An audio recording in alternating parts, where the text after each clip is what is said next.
David Wilson's face shifted from red to green, then to white, and finally to black, a full spectrum of emotions. Clara Wilson had long since become immune to this kind of banter. Still slightly upset with her grandfather, she didn't even spare him a glance. Instead, she wrapped her arm around Robert Hamilton's and walked into the house. The affectionate demeanor between the two made it seem as if they were the true grandparent-grandchild pair. David Wilson was so furious he felt like his lungs might explode. Ungrateful child. Ungrateful child. This is infuriating. Absolutely infuriating. Just then, William Hamilton arrived, carrying several bags with ease. His expression, usually cold, softened with a hint of warmth in his eyes. "Grandpa Wilson, we're back." David Wilson was taken aback. Was this the same stoic-faced man showing such tenderness? However, William's gesture did warm the old man's heart, and his anger began to dissipate. "Good kid. Let's go. Today at noon, I'll personally cook your favorite sweet and sour fish dish." William Hamilton was unlike most other boys. He had a particular fondness for sour flavors, while the little imp had loved spicy food since childhood. Old Master Wilson thought to himself, one loves sour, the other loves spicy, truly a match made in heaven. This meal included 2 elderly gentlemen, along with William Hamilton's parents. The entire family sat together, joyfully gathered. Madam Hamilton, understanding the thoughts of the 2 elderly men, willingly gave up her seat so that the youngest son could sit next to the little imp. At first, Clara Wilson refused, but then, as if something suddenly crossed her mind, she happily allowed William Hamilton to take the seat. This made William Hamilton inwardly vigilant. This little rascal must be up to something. Sure enough, as soon as he sat down, Clara Wilson immediately picked up a piece of fragrant fish, still glistening with spicy oil, and placed it in front of him. She looked at him with a warm, sweet smile, her voice soft and tender to the core. "Brother William, consider this piece of fish as my apology. Can we just let bygones be bygones?"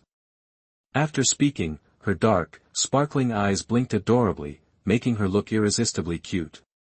William Hamilton silently steadied his uneven heartbeat, then stared at the spicy fish in his bowl. Out of the corner of his eye, he noticed the 4 elders stifling their laughter. He couldn't bring himself to utter a word of refusal. "Brother William, why aren't you eating? Fish is very nutritious. Or, are you unwilling to forgive me and accept my apology?"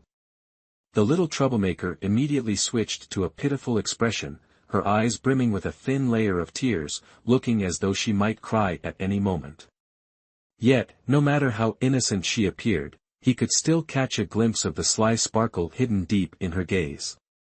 Chapter 23, Quite Annoying. Old Master Hamilton, seeing his precious granddaughter on the verge of tears, raised his thunderous voice and barked at his grandson, William Hamilton. "Show the demeanor of a soldier, the dignity of a man. The young lady has already taken the initiative to apologize to you, and here you are, putting on airs. Eat it now." Mr. Hamilton, the family patriarch, glanced at his youngest son with a look full of boundless sympathy. For the sake of this future granddaughter-in-law, the old master was even willing to throw his most cherished grandson under the bus. "Son, if you don't eat that fish, your future prospects look grim." Meanwhile, Mama Hamilton wore a gentle, cheerful smile, as if she had completely forgotten that her youngest son despised spicy food and would even have an allergic reaction if he ate it. Around the round table, aside from William Hamilton, all 4 elders and the little troublemaker pretending to be pitiful were staring at him intently with bright, expectant eyes. William Hamilton felt an overwhelming pressure, as if a mountain were bearing down on him. If he ate it, he'd surely break out in pimples tomorrow. But if he didn't, judging by the little girl's expression, if he refused, she'd likely burst into tears in the next second. And those 2 old masters. "Mama Hamilton, Brother William won't forgive me, boo-hoo."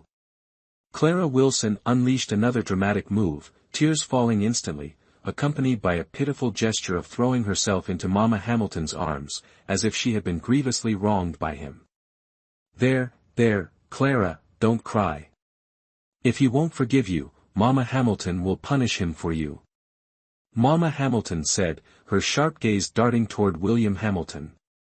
She signaled with a quick wink while sternly addressing him, hurry up and eat. Making your little sister upset, is that what a big brother should do? Even though he knew her tears were fake, William Hamilton's heart still tightened unexpectedly when he saw them. A faint ache spread from the depths of his chest. At that moment, even without Mama Hamilton's words, he would have picked up his chopsticks. 5 pairs of eyes stared unblinkingly at William Hamilton's expression. Watching him calmly finish the piece of fish on his plate, he then picked up another piece and placed it into Clara Wilson's bowl, saying, "It won't taste good if it gets cold." Clara Wilson's ploy had failed. After the meal, Mama Hamilton took Clara Wilson to her room and closed the door behind them. From a drawer, she pulled out a red velvet box and presented it to Clara Wilson, speaking gently, "Clara, see if you like the gift Mama Hamilton has for you." A gift? Without hesitation, Clara Wilson pushed the box back and quickly waved her hands. "Mama Hamilton, you've already given me so many gifts. I don't need more." "No, Clara. You may refuse other gifts, but this one you must accept." Mama Hamilton's expression grew serious, leaving no room for refusal. Clara Wilson hesitated for a moment, biting her lower lip. After a few seconds, she finally accepted the box and opened it. Inside was a jade bracelet, its color rich and evenly aged, clearly an antique. Mama Hamilton, this is, if she remembered correctly, when she was young, she had seen Mama Hamilton wearing what seemed to be a jade bracelet passed down from Grandma Hamilton to Mama Hamilton. "Clara, you're a smart child.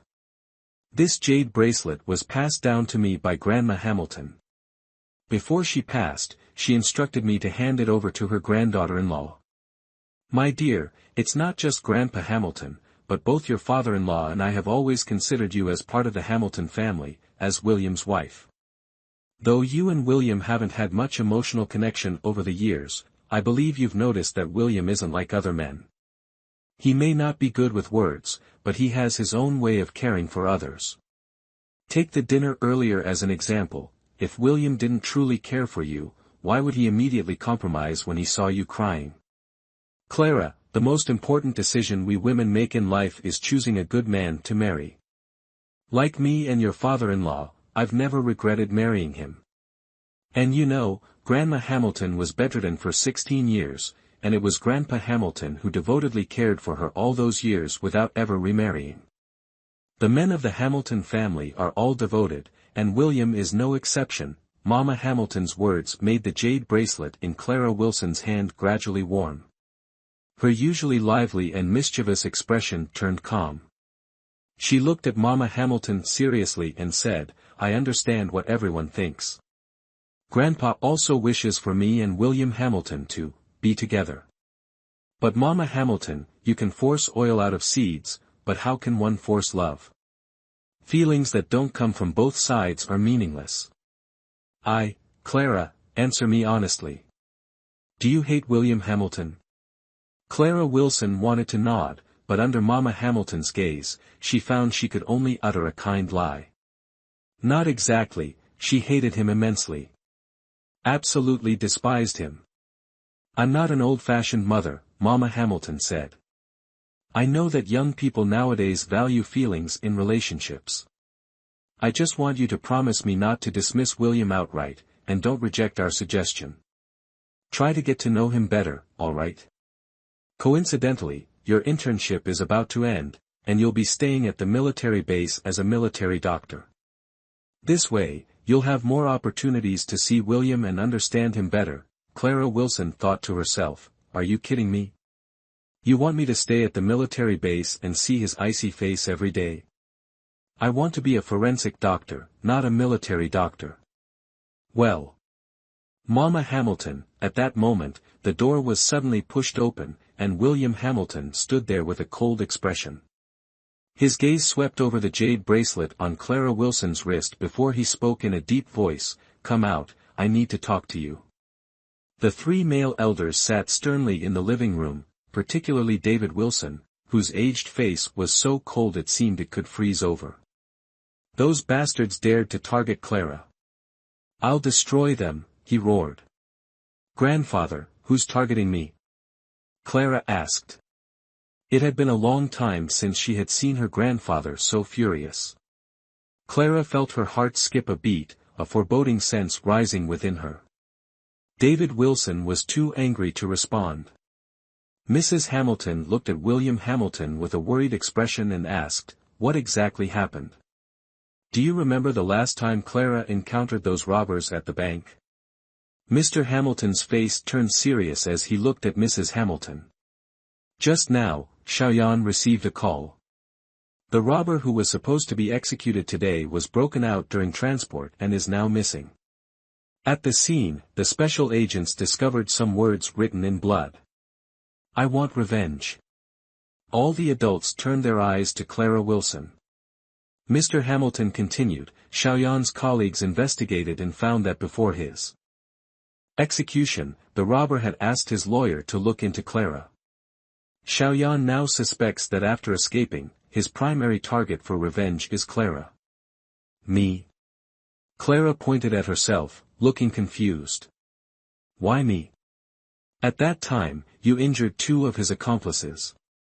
Despite emergency treatment, they didn't survive," Mr. Hamilton explained. William Hamilton hung up the phone, his deep eyes flashing with a hint of killing intent. To dare to touch his woman was a sure path to death. "This place is very safe.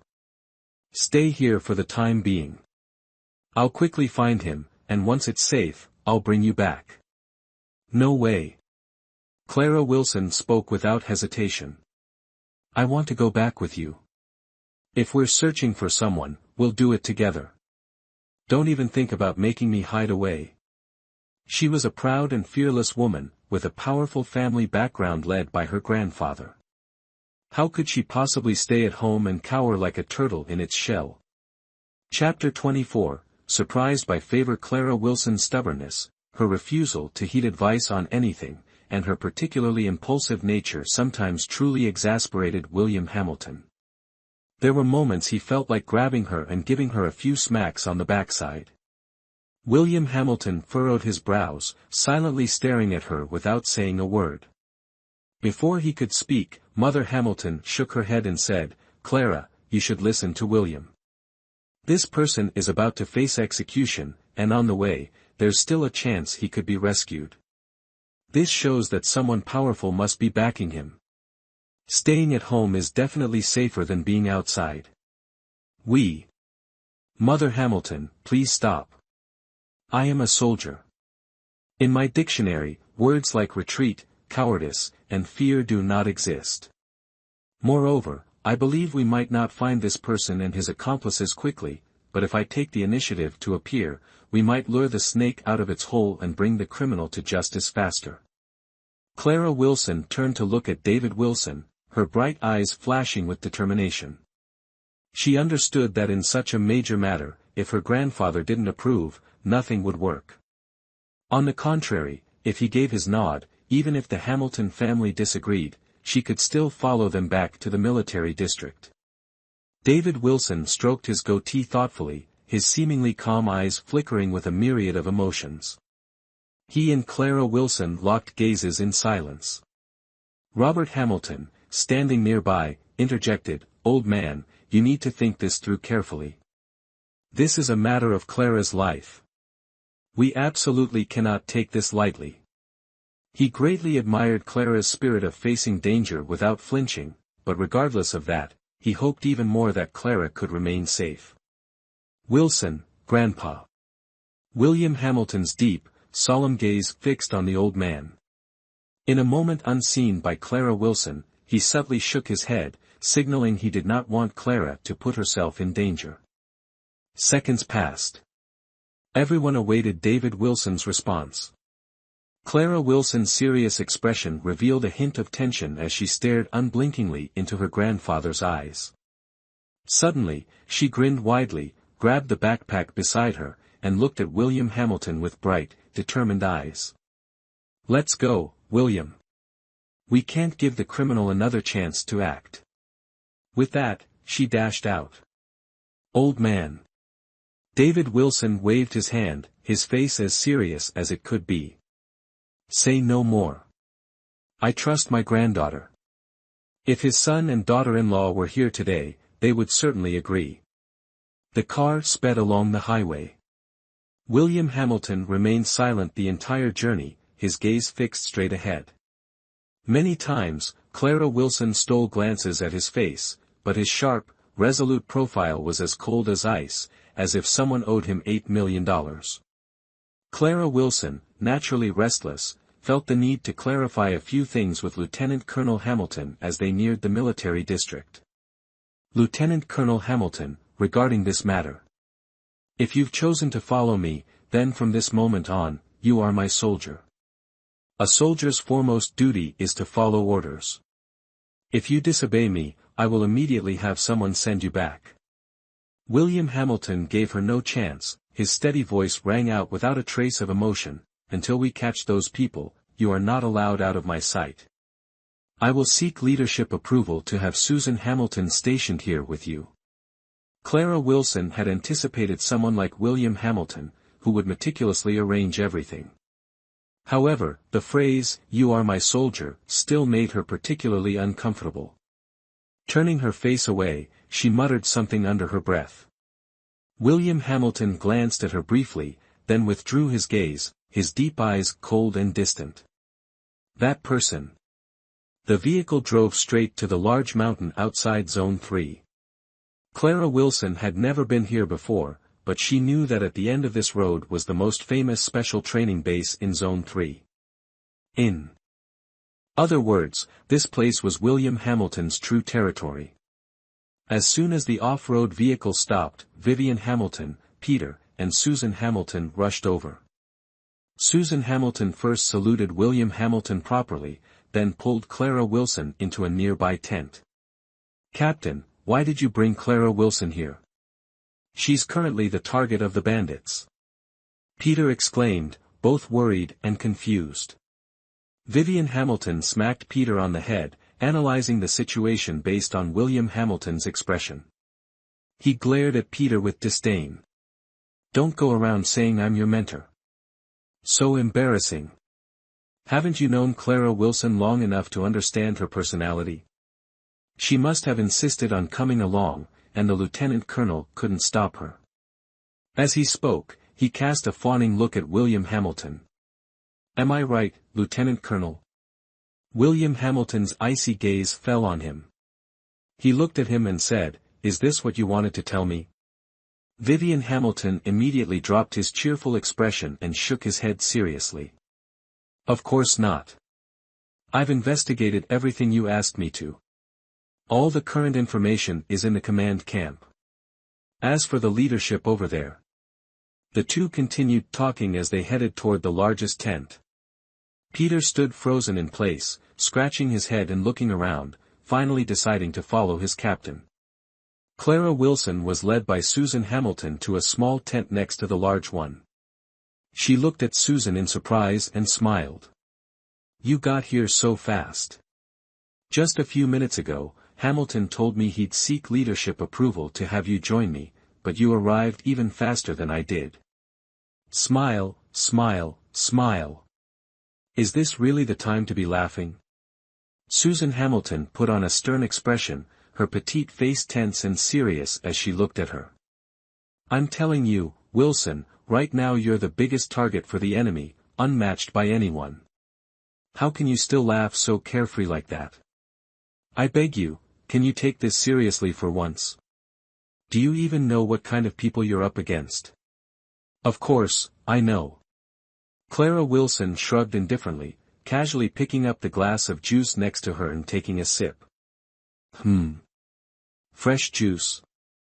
The logistics at the special training camp aren't bad, huh? That's because Lieutenant Colonel Hamilton specifically ordered someone to prepare it for you. Do you think the special training camp has fresh juice to drink? Don't you know this place is the harshest training environment there is? Clara Wilson nearly spat out the juice, her beautiful face showing utter shock, as if shouting, "Unbelievable. No way. Don't joke with me, he had someone prepare this especially for me." "Why?" Susan Hamilton couldn't help but roll her eyes, poking Clara Wilson on the forehead with a finger. "Does being nice to you need a reason? You're so hard to please." Clara Wilson frowned. Why would he be nice to me? Could there be some ulterior motive? She recalled his actions in the car and at the dormitory. Could it be that he... Unconsciously, Clara Wilson covered her chest with both hands, her face alternating between pale, flushed, and dark, leaving Susan Hamilton rolling her eyes non-stop. Achoo! Achoo! William Hamilton, in the middle of discussing a tactical plan, suddenly sneezed twice. Vivian Hamilton looked at him with a meaningful expression, smirking mischievously. First thought, second curse, third longing. As far as I know, the only person bold enough to curse at Lieutenant Colonel Hamilton behind his back is just one person. Prisoner Leo Turner has a background in organized crime. Currently, we still haven't identified his accomplices, so the first priority now is to quickly find those connected to Leo Turner and search every corner where he might be hiding. Chapter 25, You're overdoing it. William Hamilton spoke in one breath, then looked up at Vivian Hamilton. You go find your people and see if there's any news about him in the underworld recently. He then turned to Peter, you arrange for people to secretly monitor the area near the military district. If you spot any suspicious individuals, do not act without my orders. Yes, sir. Clara, are you cleaning your gun again? Susan Hamilton brought breakfast back, and the aroma of hot porridge immediately filled the tent. Clara Wilson nodded lazily, her voice drained of energy. What else can I do if I don't clean my gun? The prisoner hasn't shown up, and Hamilton won't let me return to the military district. Look, this gun has only been with me for 4 days, and I've already polished it to a shine. By the time I return it to Hamilton, he probably won't even recognize it. Susan Hamilton shot her a glance. You're overdoing it. Besides, no news is good news, isn't it? At least you're safe right now, and so is your grandfather. But I don't want to be safe. It's been 4 days. Not even a trace of the prisoner. I already said I could be the bait to lure him out, but Hamilton insists on keeping me confined. I really don't know what he's thinking. She was eager to contribute to capturing the criminal, but he, on the other hand, acted like she'd done something wrong, constantly using confinement as a threat. Lieutenant Colonel Hamilton is concerned about you and worried for you. Why do you always treat his good intentions like they're malicious? You little troublemaker, do you really hold that much resentment against Lieutenant Colonel Hamilton? Susan Hamilton handed over the porridge to her. Clara Wilson took a quick sip and then set down the spoon, continuing to fiddle with the pistol as she spoke softly. I don't want to hold a grudge against him, but he keeps treating me like a child. He doesn't even think that I am also a soldier. He just uses his own methods to control me, saying things like I'm his subordinate, so I have to obey him. Clearly, I was the one who proactively suggested helping them catch the robber quickly, but in the end, it turned into me being his subordinate under his control. Never mind, just thinking about it makes me annoyed. As soon as she finished speaking, Vivian Hamilton, who hadn't been seen for days, walked in with a cheerful expression. Good news. My people in the village 3 kilometers away spotted someone resembling Leo Turner. Clara Wilson was even more excited than him. She jumped up, holstered her gun, and started heading out. What are you standing there for? Hurry up. Where are you going? Vivian Hamilton was startled and looked at her, asking. Obviously to catch Leo Turner. But Colonel Hamilton specifically said you're not allowed to go. Vivian Hamilton's face appeared innocent, but if one looked closely, there was a sly glint in his eyes. I'm just here to inform you that there's a lead, not to bring you along. Clara Wilson didn't stop walking and headed straight out of the tent. Outside the tent, 2 rows of Special Forces soldiers in camouflage uniforms stood ready, their faces painted with color markers. William Hamilton had just finished giving orders, and 10 soldiers quickly boarded the vehicles, ready to depart. "Get in." William Hamilton was dressed similarly, and this was the first time Clara Wilson had seen him in this appearance. She froze for a moment. If he hadn't spoken to her, at first glance, she wouldn't have recognized him. "Aren't you the one who said I couldn't? Get in the vehicle quickly. Don't keep everyone waiting just for you." William Hamilton jumped into the vehicle first, moving with the agility of a panther. Clara Wilson did not hesitate and hurriedly followed. Then, Vivian Hamilton also got into the car but sat in the driver's seat. Clara Wilson glared at him. She would settle the score for deceiving her later. "It wasn't ideal to let you go to such a dangerous place, but I suspect this is Leo Turner's diversion tactic," William Hamilton calmly analyzed. "The village is only 3 kilometers away from the military zone. Leo Turner is audacious and has a criminal background. For someone like him, the most dangerous place is often the safest. Therefore, I can't be certain if he's there or not. When we arrive, stay in the car. This vehicle has been modified, it can't be opened from the outside, and bullets can't penetrate it. As long as you don't get out, even if Leo Turner is outside, he won't be able to take you. Got it?" "Got it. But that's a village. Have you secretly evacuated the innocent villagers?" Clara Wilson asked naturally, causing William Hamilton to glance at her. He hadn't expected that, even in this moment, she could calmly think about the safety of the villagers. From the front, Vivian Hamilton spoke up, "Don't worry." As soon as Colonel Hamilton received the information, he sent people to secretly evacuate the entire village.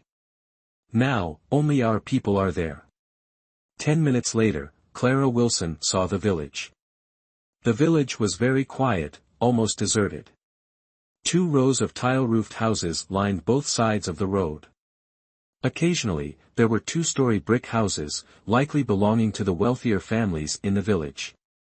Leo Turner's hideout is in the first house of the village. Our people discovered that the house was rented 6 months ago. According to the landlord, since the rent was paid on time every month into his account, he didn't keep any identification details of the tenant. To prevent any mishaps, I'll personally lead the raid. Vivian Hamilton will stay in the car with you. If anything happens, you 2 retreat immediately. Seeing Clara Wilson about to say something, William Hamilton shot her a cold look. "We're on a mission, no acting on impulse, no sulking, and absolutely no disobeying orders." "Understood," Clara Wilson replied wearily. William Hamilton and Vivian Hamilton exchanged glances, and then William issued orders through the radio before getting out of the car. Clara Wilson watched William Hamilton's figure fade into the distance. Her heart was a mix of tension, anticipation, and worry, a complicated tangle of emotions. "Clara Wilson, do you know who discovered this place?" Vivian Hamilton looked at her through the rearview mirror, smiling as he asked. "Didn't you say it was one of your people?" "Since I joined the military, I've always been in the barracks. Later, I became a special forces trainer. Do you think I would have people of my own outside?" Vivian Hamilton's words, full of implication, left Clara Wilson stunned. Then she suddenly understood. "Are you trying to tell me that?" "That's right, that's exactly what I'm saying." Vivian Hamilton smiled faintly but didn't elaborate further. This time, Clara Wilson didn't probe deeper. She had heard about William Hamilton's past. Her grandfather had told her that William Hamilton's files contained large gaps, due to the nature of his previous work. His job was similar to that of her late parents, classified as top-secret information inaccessible to ordinary people. Of course, there were exceptions, like the families of some retired senior officials. Time ticked by slowly. Clara Wilson glanced at her watch again. It had only been 3 minutes, but it felt like 3 endless centuries.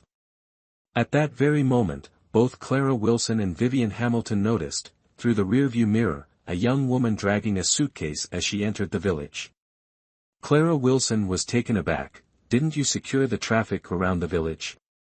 This woman didn't look like a soldier at all. Her steps were unsteady, as if a light breeze could knock her over. Chapter 26, If you won't go, I will. Vivian Hamilton turned off the engine, loaded his gun, and secured it behind his back. He spoke cautiously, Leo Turner is very cunning. To avoid raising his suspicion, we didn't take such measures. Besides, we've already investigated the background of this village. Most of the residents here are migrant workers employed in nearby areas. During this period, no one is expected to return, so, before he could finish, Clara Wilson saw the young woman suddenly stagger and fall to the ground. She clutched her injured ankle, crying out for help.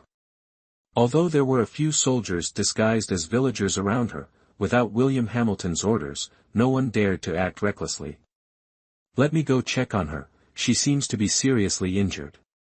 Clara Wilson's professional instincts kicked in again as she prepared to get out of the car. Seeing this, Vivian Hamilton quickly stopped her. Oh, my little troublemaker, can you just sit still for a moment? She only twisted her ankle. Even if you don't check on her, she won't die.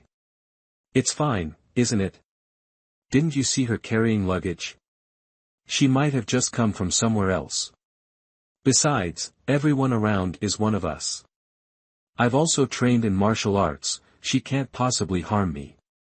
No way.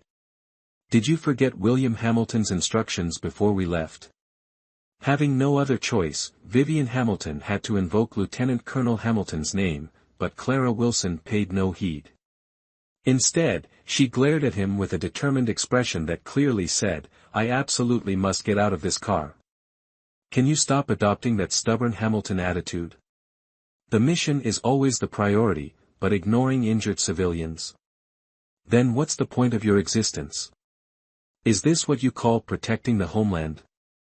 Moreover, Vivian Hamilton, take a good look at the people around that woman. It's obvious there are people, yet no one is checking on her. If you were the one who fell, wouldn't you find it suspicious? She realized that everyone around William Hamilton shared his personality. They always prioritized completing the mission above all else, disregarding everything else. Hearing her words, Vivian Hamilton glanced into the rearview mirror, feeling a twinge of agreement. Indeed, it would raise suspicion. Although most of the villagers had been evacuated, they couldn't possibly relocate everyone. Otherwise, Leo Turner would undoubtedly grow suspicious.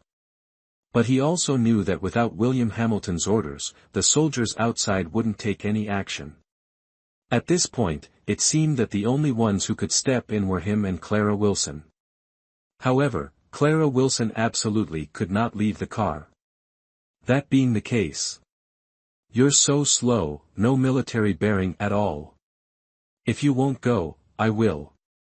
All right, little ancestor. I'm going. Is that good enough for you? Vivian Hamilton looked helpless. How did he end up dealing with this commanding officer's wife? But you must promise me, no matter what happens, you are not to leave the car. Otherwise, you know what the consequences will be. I get it. Even if I die, I won't leave the car, okay? Clara Wilson watched as Vivian Hamilton got out of the car, then observed him helping a woman to her feet. The two exchanged words she couldn't hear before Vivian Hamilton supported the woman and began walking in her direction. As they passed the car and continued ahead, a soldier nearby knocked on the window and informed Clara Wilson, the instructor asked me to tell you that there's a village clinic up ahead. He's taking that woman there and will return shortly. All right. About 30 meters ahead, there was a small bend in the road. On the wall outside the bend hung a small Red Cross flag. Vivian Hamilton and the woman disappeared around that corner. Clara Wilson glanced at her watch. 5 minutes had passed, and Vivian Hamilton still hadn't returned. Another 10 minutes went by, and there was still no sign of him. Meanwhile, there was no activity from William Hamilton's side either. She wanted to get out and check, but Vivian Hamilton's warning echoed in her mind. Hesitating for a few seconds, she was about to ask the nearby soldiers to investigate when 2 gunshots suddenly rang out from the direction of the clinic. Immediately after, a series of gunshots erupted near Leo Turner's stationed area. Was there a skirmish? Clara Wilson quietly loaded her weapon, gripping it tightly as her eyes remained fixed on the hidden corner of the clinic. A few seconds later, Vivian Hamilton emerged, clutching his left arm and looking disheveled. He occasionally fired shots behind him as he ran. Without hesitation, Clara Wilson opened the car door and jumped out. It was only then that she noticed the soldiers near the car had all been taken down, their fates uncertain. Damn it! She cursed under her breath, crouching low as she quickly moved toward Vivian Hamilton. Vivian Hamilton continued firing behind him, but when he caught sight of Clara Wilson running toward him out of the corner of his eye, his face turned even paler. Come back. Get in the car, quick, he shouted anxiously. Clara Wilson had reached his side, looking up, only to see 3 fierce men armed with submachine guns closing in on them. Get in the car. I'll cover you. Hurry. Vivian Hamilton's left arm was still bleeding. Clara Wilson pressed firmly on his wound while simultaneously firing a shot at one of the attacker's wrists. The bullet hit its mark, and the gun in his hand fell to the ground. Stop talking. If we go together. I'll help you. Bang! Bang! Bang! Several more gunshots were fired around Vivian Hamilton. Shielding her with one arm, he seized the moment to say, "This is no time for brotherly talk. Their target is you, don't let them succeed. Their target is you." Those 4 words made Clara Wilson freeze for a moment. A bold idea flashed through her mind, but before she could act, the attackers fired again, this time aiming at her. Vivian Hamilton wrapped an arm around Clara Wilson, rolling them both to the ground. A bullet struck his back, and he let out a cry before his lips moved faintly twice, then he passed out. Vivian Hamilton. Pinned beneath him, Clara Wilson reached out to touch him, her hands coming away covered in his blood. In that instant, her mind went blank, her face pale as she stared at the unconscious Vivian Hamilton. The location of the wound told her that if he wasn't rushed to the hospital immediately, his life would be impossible to save. But she quickly glanced at the criminals closing in on her, then looked towards William Hamilton's unit. The gunfire over there hadn't ceased, indicating how fierce the battle was. What to do?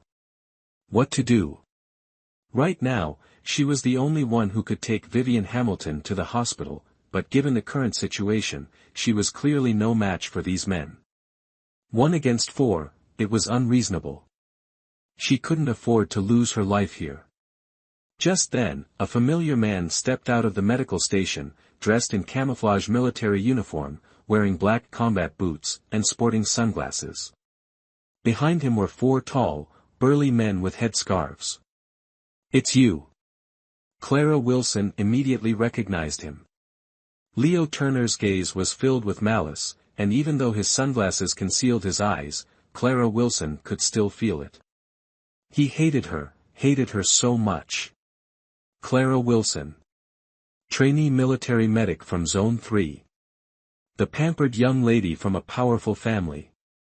Ha, no wonder you're so bold, but unfortunately, this time, William Hamilton isn't here to protect you. Leo Turner raised his hand slightly, and the men armed with submachine guns instantly surrounded Clara Wilson. One of them even confiscated the gun in her hand. Leo Turner stepped forward, arms crossed, gazing at her with a smirk that wasn't quite a smile. "Military medic Wilson, since you've walked right into the trap, I can make an exception and give you a chance. You want to save your comrade, don't you? As long as you obediently come with me, I'll immediately order my men to cease fighting with William Hamilton. Your comrade will be taken to the hospital, and your little life won't have to be sacrificed to save him. What do you say?" Chapter 27, Heavy Losses, All Right.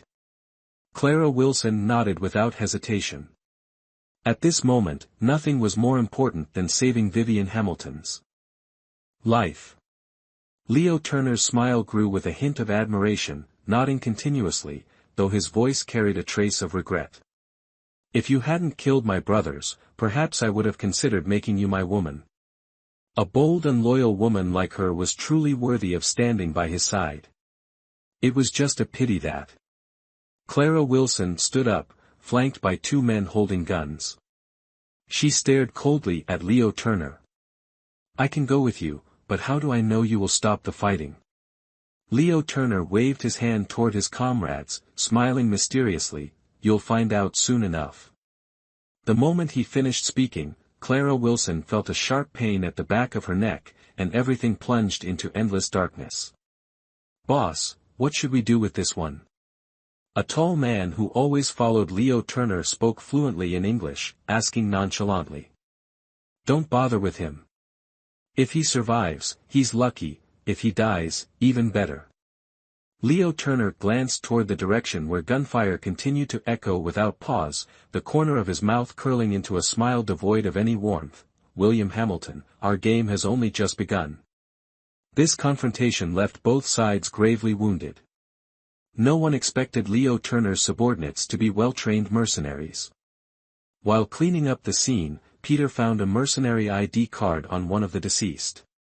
Upon seeing the seal on the card, William Hamilton's expression darkened. The hallway was filled with the sharp smell of antiseptic, and the quiet environment brought an oppressive tension. Clara Wilson was missing, Vivian Hamilton was on the brink of death, and most of the Special Forces soldiers were injured. The intensity of this confrontation far exceeded everyone's expectations. William Hamilton stood silently leaning against the wall, his long, strong fingers holding a cigarette. His emotionless face, shrouded in the smoke, appeared even colder, sending a chill down to the bone. Big brother, we've got news. Peter hurriedly ran over with a stack of documents in hand, drawing the attention of everyone waiting at the door of the operating room. Approaching William Hamilton, he said, I just found the latest information about Leo Turner.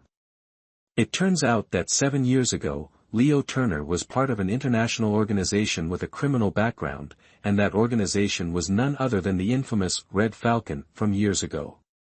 Hearing the words Red Falcon, William Hamilton's expression immediately changed, becoming colder and more complex than before. Boss, based on the analysis of this recent skirmish, no organization other than Red Falcon would have the capability and resources to hire such a large number of well-trained mercenaries. Therefore, I suspect that the people who took Leo Turner this time are from Red Falcon. But I don't understand, according to the records, Leo Turner was only with Red Falcon for a short period back then. Why would they go to such lengths to come all the way to China to rescue him? Because Leo Turner is actually the leader of the Red Falcon organization. A clear, unexpected voice interrupted. Startled, Peter reflexively turned his head and saw two identical twin men standing 2 meters away. To his astonishment, these two men bore an uncanny resemblance to their own boss. Golden sunlight bathed the lush green grass, giving the entire field a soft golden hue from afar. Xiao Yen, we're already aware of Clara's situation. My team and the boss have secured all the major traffic routes in the city. As soon as there's any trace of Leo Turner and James Morrison, we'll immediately proceed with their capture. William Hamilton's second brother, Richard Hamilton, was impeccably dressed in a suit, with an outstanding presence. At just 27 years old, he was already one of the most exceptional international agents of Country B. The eldest brother, Ethan Hamilton, wore casual sportswear. His short chestnut hair and seemingly gentle eyes concealed a sharpness and intelligence that were difficult to detect. Also 27 years old, he was another renowned international agent from Country B, third brother, this time, second brother, and I deliberately used official duties as an excuse to come help you because we're concerned that Leo Turner's ultimate goal isn't to avenge his comrades but to target you. 8 years ago, In an effort to dismantle the Red Falcon organization, the Special Operations Unit of Country B reached out to the police force of Country A for assistance. At the time, 19-year-old William Hamilton had just completed his training at the International Police Academy in Country B. He was selected to act as an undercover agent for Country A's police force, infiltrating Red Falcon alongside 2 other agents from Country B. After a year of undercover work, William Hamilton was the only one to earn the trust and recognition of James Morrison. Subsequently, 7 years ago, Countries A and B collaborated seamlessly to take down the most dangerous international organization of the time, Red Falcon. Unfortunately, during the operation, the then leader James Morrison and 3 of his subordinates disappeared in an explosion. It wasn't until today, 7 years later, that they resurfaced in the country. We've investigated and discovered that Leo Turner has always lived under the guise of a low-level thug in the mercenary group Wings of the Hawk. Everyone believed James Morrison was the leader, but in reality, Leo Turner is the true mastermind. He's cunning and calculative, knowing we would never suspect that the dangerous head of an international organization could be an unremarkable individual from Country A. Ethan Hamilton said, "We also just received news 2 days ago that James Morrison is not dead. Furthermore, he and his men have secretly entered this country, though the exact route is still under investigation." My elder brother and I later learned about James Morrison's purpose for coming here, but unfortunately, we were one step too late and couldn't stop him from abducting Leo Turner. We only uncovered Leo Turner's identity last night and learned about what happened between you and Clara at the bank. William Hamilton remained silent, but both Hamilton brothers knew that the calmer and quieter their younger brother was, the angrier he must be. In this situation, it wasn't hard to imagine that he was undoubtedly blaming himself. "William, Clara doesn't blame you, and neither do we. This was an accident, no one could have predicted it, it's all my fault." This was the first time William Hamilton had spoken since the incident occurred. His voice was deep and low, tinged with a bit of hoarseness, as if he hadn't spoken in a long time. "Your analysis is correct. Retaliation is always Wings of the Hawk's principle. If Leo Turner is indeed the true leader of Wings of the Hawk, then he will definitely not let Clara go and will find every way to lure me into his trap." Thinking back, Leo Turner had always been hiding in the lower ranks of Wings of the Hawk. When they met at the bank, he must have recognized him. After enduring for 7 years, he was now enacting his revenge. This plan could not have been so easily thwarted. Elder brother, second brother, Wings of the Hawk has always had its own intelligence network. Now that it's confirmed James Morrison and other key members are still alive, it proves that Wings of the Hawk has been operating underground all these years, simultaneously plotting their revenge. I suspect that starting from the bank robbery, all of this has been under Leo Turner's control. 7 years is enough for him to uncover everything about me. I'm worried he'll do something to Clara. The more William Hamilton spoke, the deeper and graver his voice became. These people were ruthless, treating human lives as expendable and taking pleasure in murder as if it were a game. With Clara in their hands, the longer this dragged on, the greater the danger to her life. Chapter 28, Warning, Very angry, Xiao Yan, where are you going? Richard Hamilton hurriedly stopped William Hamilton when he saw him about to leave. If you go looking for Clara now, you're walking into a death trap. The enemy is in the shadows while we are exposed. If Leo Turner's target is truly me, then he will definitely contact me first. I can't wait. William Hamilton shook off Richard Hamilton's hand. The usually calm Colonel Hamilton was now like an ant on a hot pan. Clara's life is in danger, and yet I can't do anything to help her. Second brother, can you understand this feeling? I must find her quickly and save her. I can't wait, and I don't want to wait any longer. Third brother, calm down. Second brother is right. The only thing we can do now is wait. Even if you don't want to wait, you have to. As soon as Ethan Hamilton finished speaking, William Hamilton's phone rang. Thinking it might be new information, he quickly picked it up. On the other end of the line came a familiar voice he hadn't heard in a long time. "Hello, Sam." William Hamilton's face darkened, his jaw tightened into a cold line, and veins bulged on his forehead. "James." Ethan Hamilton and Richard Hamilton simultaneously looked at him, then each picked up their phones and began making calls. "Hello, it's been 7 years. My old friend, how have you been? James, I warn you, this is a nation, not a place where you can do whatever you want. Tell Leo Turner that if Clara Wilson is not safely returned within 2 hours, I swear, you will come here but never leave." William Hamilton's hand gripped the phone tightly, veins protruding as his deep eyes seemed to contain a raging storm. No one could fathom the turmoil within him, anxiety, regret, and the bitter hatred for his own helplessness. He was the youngest lieutenant colonel in the Tri-District, yet he couldn't even protect the woman he loved most. Once, he had confidently declared in front of her that he was the most outstanding man in the entire military region. But now, all he wanted was to tell her, he wasn't the best. He was the most useless. James sneered, as if mocking his words. "My friend, you're still the same. But don't worry. Leo is very courteous, he won't let your woman suffer. She'll die peacefully, without feeling any pain. Leo said this is the reunion gift we've prepared for you after all these years apart." Before William Hamilton could respond, the call abruptly ended. "Damn it!" Lieutenant Colonel Hamilton erupted in fury, and the consequences were severe. 10 agonizing hours crawled by. For everyone, these 10 hours were pure torment. Clara Wilson was still nowhere to be found. Fortunately, Vivian Hamilton had passed the critical stage. However, the anesthetic had yet to wear off, and coupled with the extreme mental strain she had endured earlier, she would remain unconscious for some time. "Captain, the bullets in Vivian Hamilton's body have been completely removed. Based on the condition of the bullets and the trajectory analysis at the scene, it's highly likely that Leo Turner used heavy weaponry, machine guns, AK-47s, submachine guns.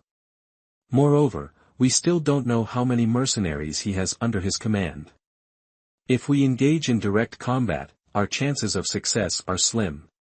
The primary difference between domestic special forces and international mercenaries lies in their objectives. One saves lives, the other takes them. With such opposing purposes, during clashes, the special forces often face greater challenges than mercenaries. Additionally, the disparity in weaponry and ammunition between the two sides was significant. Without fully understanding the enemy's situation, any confrontation would be a reckless gamble. As Peter spoke, William Hamilton kept his eyes fixed on his phone.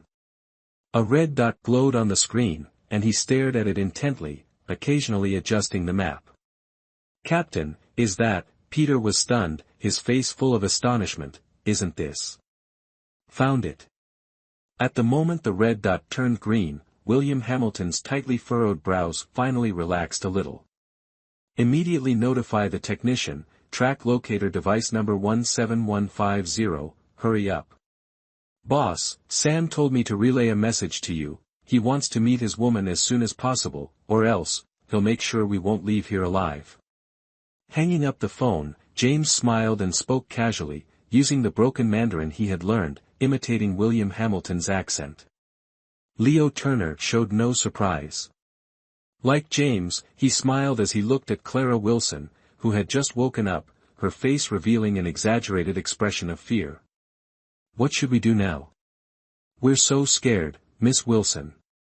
It seems like only by releasing you can we leave this country." Clara Wilson looked at him, her stunningly beautiful face breaking into a breathtaking smile. "Leo Turner, you really should use a mirror to look at yourself and your accomplices. Absolutely disgusting. Please, I beg you, don't make me feel so nauseous. I'm afraid I'll throw up everything I ate last night." Slap. A resounding slap landed on Clara Wilson's delicate, fair face, leaving a clear handprint. Leo Turner crouched in front of Clara Wilson, his sinister gaze fixed on her. Clara Wilson, if I were you, I'd cherish every second before death. If I want to play with you, you better cooperate obediently. If I don't, then shut your mouth quietly. Maybe, just maybe, I'll spare your life and let you see William Hamilton one last time. As a military doctor, how could she possibly submit to such a situation? Moreover, Clara Wilson was not someone to be underestimated. Even if no one came to her rescue, she was determined to find a way to escape safely. Humph. One last time. Should I thank you for that? Clara Wilson glared at Leo Turner, her voice dripping with cold sarcasm. Leo Turner grabbed Clara Wilson's hair, his dark eyes glaring at her menacingly. Clara Wilson, only those who know when to yield can be called wise. You'd better behave yourself. I wouldn't want to ruin that pretty face of yours. Clara Wilson sneered but said nothing more. As Leo Turner released her, she discreetly scanned the surroundings and noticed a shard of tile in the corner. It seemed they hadn't noticed it and thus hadn't cleaned it up. It appeared that this shard of tile was her only chance. Clara Wilson silently planned, waiting for the right moment to act. Meanwhile, William Hamilton's subordinates were frantically gathering information, putting all their efforts into tracking device number 17150. Judging by the lieutenant colonel's demeanor, it seemed he already had a plan in mind. Another half-hour passed. It was crucial to remember that the hostage was in the hands of heartless criminals, with her life constantly hanging by a thread. If, at that moment, the captors felt cornered, wouldn't they simply kill Clara Wilson outright? Any results yet? William Hamilton approached a season tracker and asked. Not yet. The signal is very weak, perhaps something is obstructing it, so we're receiving very little information. The team members were tensely searching. Got it. We have news.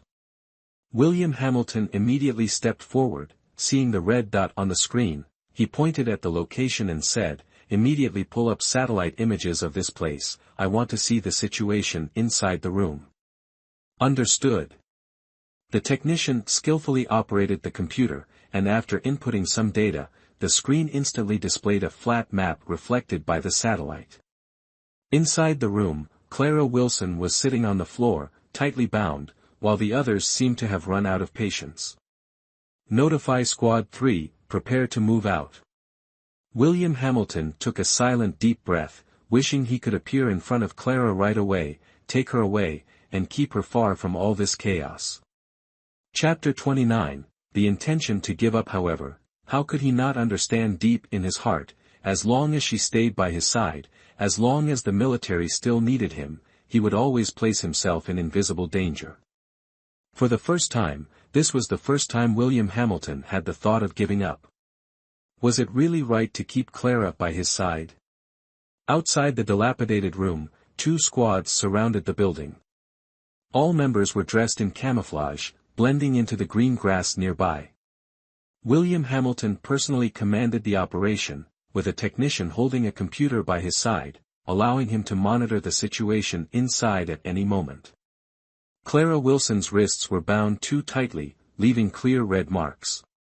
She gritted her teeth, cold sweat beading on her forehead. These bastards, they're not real men.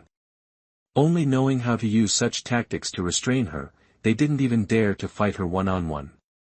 Boss, the situation seems off. Should we send someone out to investigate? James frowned. For the first time in years, he felt a sense of unease.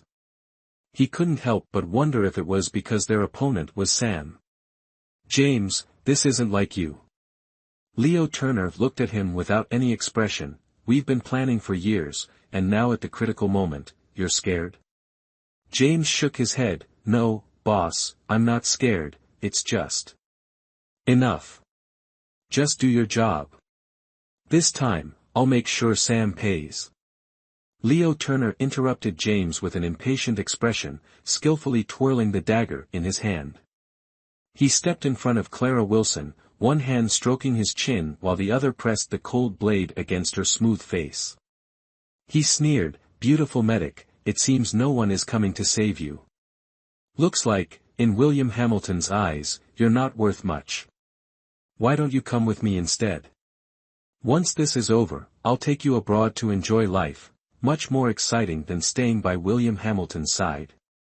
Clara Wilson had no interest in Leo Turner's provocation and refused to fall into his trap. Enjoy life? What nonsense. She wasn't even sure if she'd survive, let alone enjoy anything. In an instant, she flashed a gentle smile. Leo Turner froze, and before he could react, Clara spat directly in his face. Cut the nonsense. If you want to kill me, then do it. But let me warn you, if you don't kill me, I guarantee you'll die by my hands. Her eyes narrowed, a flicker of deadly intent flashing in their depths. Don't believe me? Try me. Clara was not the forgiving type. For someone as vile as Leo Turner, who often escaped the reach of the law, she had no qualms about eliminating such a menace herself. Having never been spat on by a woman before, Leo Turner wiped his face with a casual hand, his dark eyes locking onto Clara with a sinister glare. Enraged, he let out a cold laugh. Fiery, aren't you? No woman has ever dared treat me like this. Medic Wilson, don't worry, I won't kill you. Not only that, but I'll make sure you watch as everyone around you dies, one by one. He leaned closer to Clara, his voice dropping to a menacing whisper. Trust me, that feeling will make you wish you were dead. Straightening up, he turned his attention back to James. If you're still uneasy, go outside and check the perimeter. Yes. Seizing the moment while the others were distracted, Clara quickly tightened her grip around a shard of ceramic tile she had managed to grab. Leo Turner didn't say anything further. He casually unwrapped a piece of gum, popped it into his mouth, and turned to look out the window, seemingly lost in thought. Clara Wilson hurriedly began rubbing the rope binding her hands while cautiously scanning her surroundings. As for whether William Hamilton would come to save her, she held no expectations. If he came, it would be out of kindness, if he didn't, it was his duty. After all, she wasn't particularly close to him. Even if he did come, it would likely be for the sake of his grandfather and others. Besides, Leo Turner wasn't exactly a kind-hearted person. Whether Hamilton could even locate this place was uncertain. Therefore, she could only rely on herself. For some reason, she couldn't shake a feeling of unease. Sam had yet to make a move, which was unlike him. James, deep in thought, was heading downstairs when he encountered the first squad preparing to go up. Before he could alert Leo Turner and his group, the squad leader subdued him and escorted him away. Colonel, we've detained one individual. The squad leader's voice came through the earpiece. William Hamilton, after a brief pause, instructed the technician to continue monitoring the situation inside the house. Signaling to the team members behind him with his pistol, he and the others advanced silently. The rope had been loosened considerably, giving Clara Wilson some relief. Her back was drenched in sweat from the tension, but she dared not let her guard down. She turned her head and said to Leo Turner, "Hey, judging by your gear, you must be someone important. Do you have a grudge against William Hamilton? Is it because I ruined your plans at the bank that you kidnapped me?" Leo Turner let out a cold laugh, stepped closer to Clara Wilson, and stopped in front of her, towering over her. Smart guess. You're right. I do have a grudge against William Hamilton, a grudge so deep we can't coexist under the same sky. If I can't kill him in this lifetime, I'll die with regrets. He leaned down slightly, his face stopping just 2 centimeters from Clara Wilson's. If it weren't for meddling in others' affairs, I wouldn't bother killing you. The implication was clear, Clara Wilson had to die. Humph. If you want my life, let's see if you're worthy. Clara Wilson rammed her head forcefully against Leo Turner's, taking advantage of his staggered retreat. She quickly untied the ropes, dashed toward Leo Turner, kicked him in the waist, and then struck his head with a ceramic tile she had grabbed. Leo Turner, however, was no amateur. He immediately grabbed Clara Wilson's leg, restraining her movements, and punched her straight in the face. Both lost their balance in the scuffle. Clara Wilson, panting heavily, stood her ground. Suddenly, the metallic taste of blood filled her mouth. She wiped the blood dripping from her nose and clenched her fists tightly. Damn it, she couldn't lose. At that moment. Don't move. Out of nowhere, several armed men burst through the door, firing repeatedly at Leo Turner. Amid the chaos, Clara Wilson quickly dodged to the side, observing the scene unfolding before her. Were they reinforcements sent by the Hamiltons? She thought so but couldn't be certain, as these people had yet to reveal their identities. Damn it! Useless fools! Leo Turner quickly realized that James and his team had failed to secure the perimeter, allowing the enemies to break through. However, he didn't panic. He immediately drew his gun, found cover, and began an intense gunfight with the opponents. Just as Clara Wilson was about to find an opening to escape, she heard a groan from Leo Turner. It seemed he had been hit. William Hamilton. You despicable scoundrel. Hearing the familiar name, Clara Wilson froze in her tracks. She instinctively turned back and saw the door wide open. William Hamilton, clad in camouflage attire, slowly stepped inside. The sunlight surrounded him, but it couldn't overshadow the chilling aura of menace emanating from him. His cold gaze, tightly pressed lips, and tall figure gave Clara Wilson a strange illusion. Chapter 30, Trying to Escape. Not that easy. This man seemed to be the hero she had always been waiting for. William Hamilton scanned the room but didn't see Clara Wilson. With a grim expression, he fired several more shots toward Leo Turner. For someone like you, there's no need to follow any rules. Hand her over, or I'll make you regret ever stepping foot in this country. Clutching his injured arm, Leo Turner realized William Hamilton was here for Clara Wilson. If he wanted to survive, he had to capture her.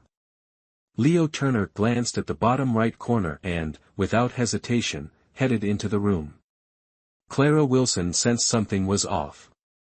Without a moment to call out to William Hamilton, she quickly leaped out of the window to her left. She had already observed earlier that the surroundings were filled with straw, so jumping down would at most result in a sprain. Leo Turner almost witnessed Clara Wilson jump out of the window with his own eyes, leaving no chance to catch her. William Hamilton immediately issued an order for everyone to fire at Leo Turner.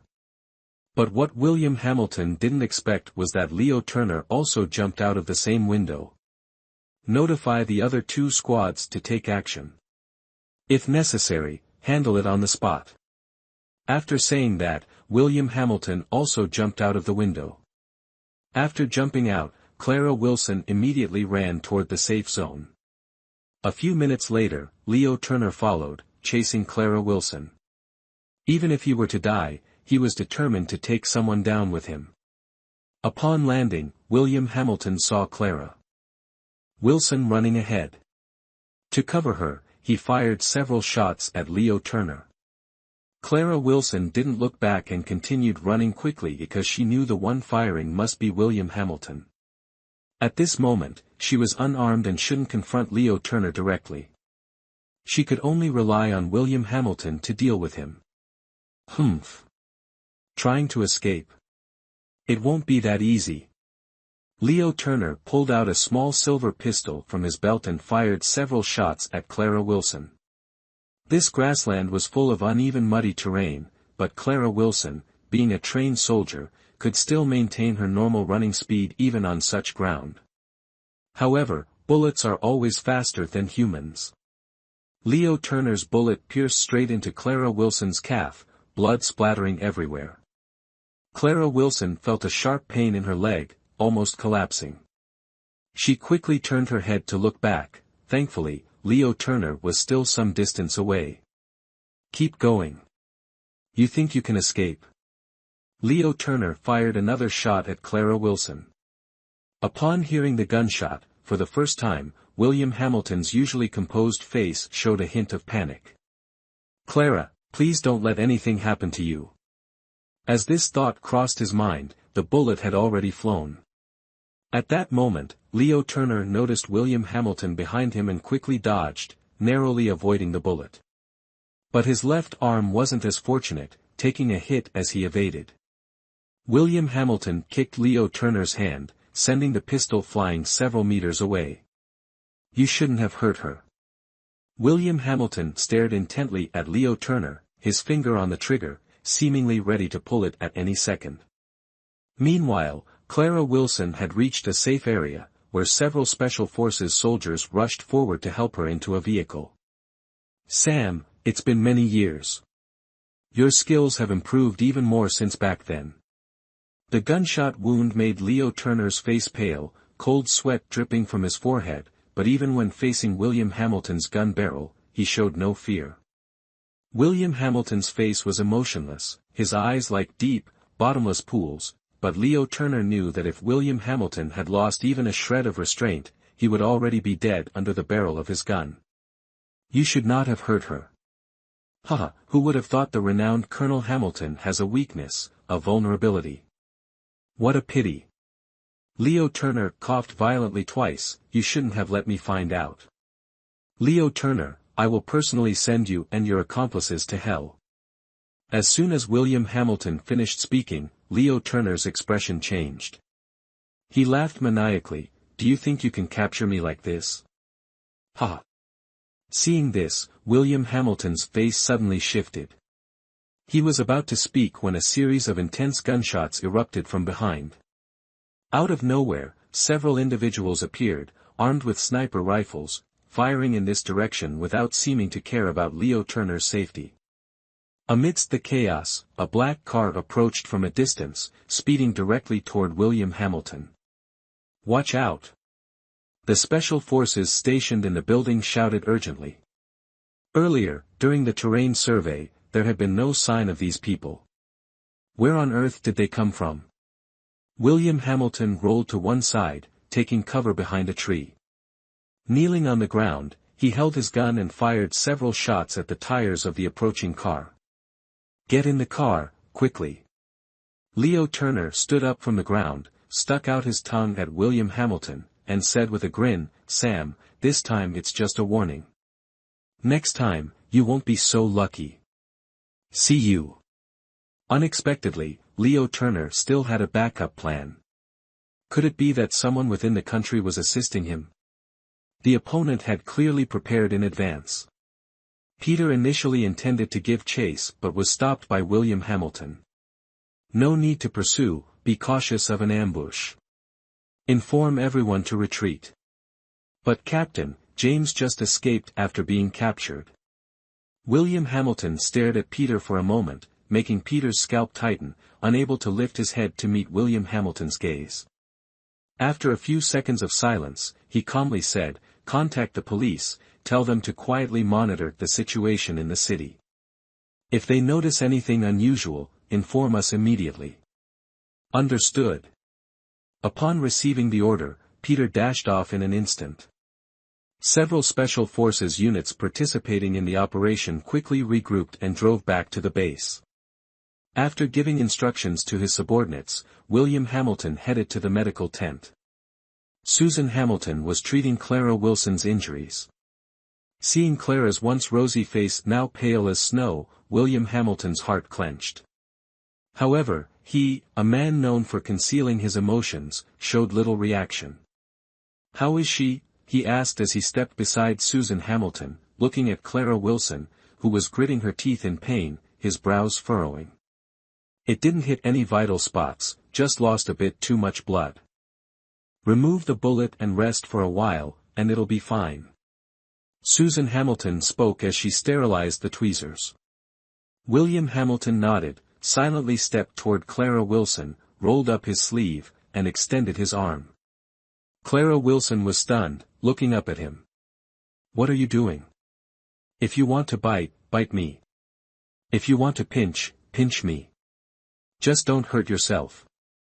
His gaze fixated on her lips, bitten until they bled, red and swollen as if they might drip. His eyes grew deeper. Are you okay?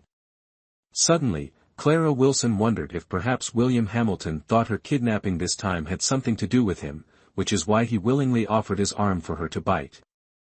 "Hurry up." Seeing the tweezers sterilized and ready to remove the bullet, William Hamilton's expression darkened, and he barked coldly. The deep tone startled Clara Wilson, and at that moment, the tweezers clamped onto the bullet, causing her such pain that she instinctively bit into William Hamilton's arm. The more pain she felt, the harder she bit. Susan Hamilton quickly extracted the bullet, sneaking a glance at the colonel's bloodied arm, and couldn't help but take a sharp breath. This little devil, wasn't that a bit too much? The bite marks were so deep, the colonel might have to carry them as a lifelong memento. Chapter 31, Are You Concerned About Me? Contrary to expectations, the colonel didn't seem to feel any pain. Not only that, but the corners of his mouth carried a hint of a smile. Goodness, could it be that the colonel enjoys being mistreated? Of course, William Hamilton was not someone who enjoyed being mistreated. It was just that, all of a sudden, he felt that when the little elf hurt, he hurt too. This kind of shared experience wasn't a bad thing for him, in fact, it was something good, warming his heart. The wound was treated quickly, but Clara Wilson's face had turned as pale as a sheet of paper, making the bright red of her lips stand out even more. William Hamilton's gaze darkened slightly. Afraid he wouldn't be able to suppress the urge to embrace her, he was just about to turn and leave when he felt someone tugging at his sleeve. He looked down, it was Clara Wilson's small hand. Following the movement of her hand, his eyes met her clear, bright gaze, and his heart suddenly softened.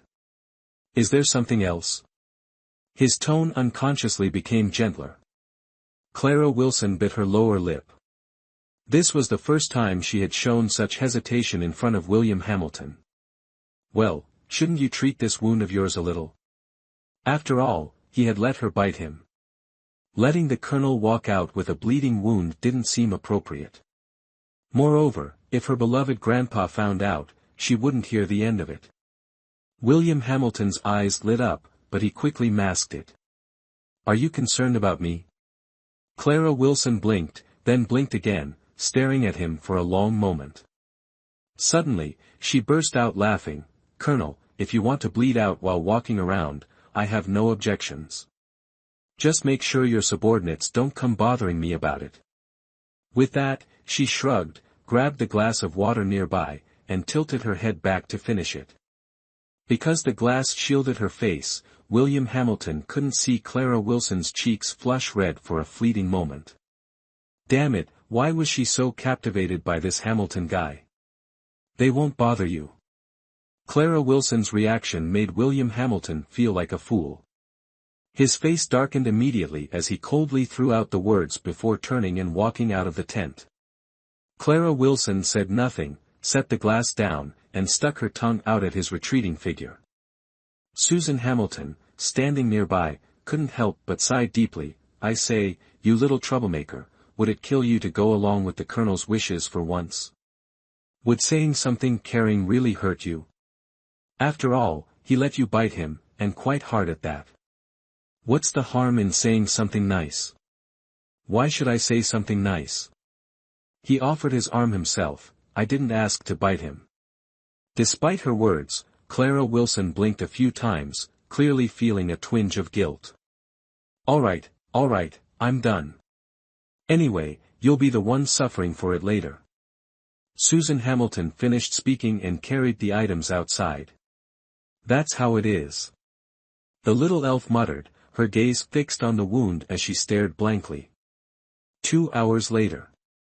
Clara Wilson, feeling truly bored and worried about the situation with Leo Turner and his group, couldn't sit still.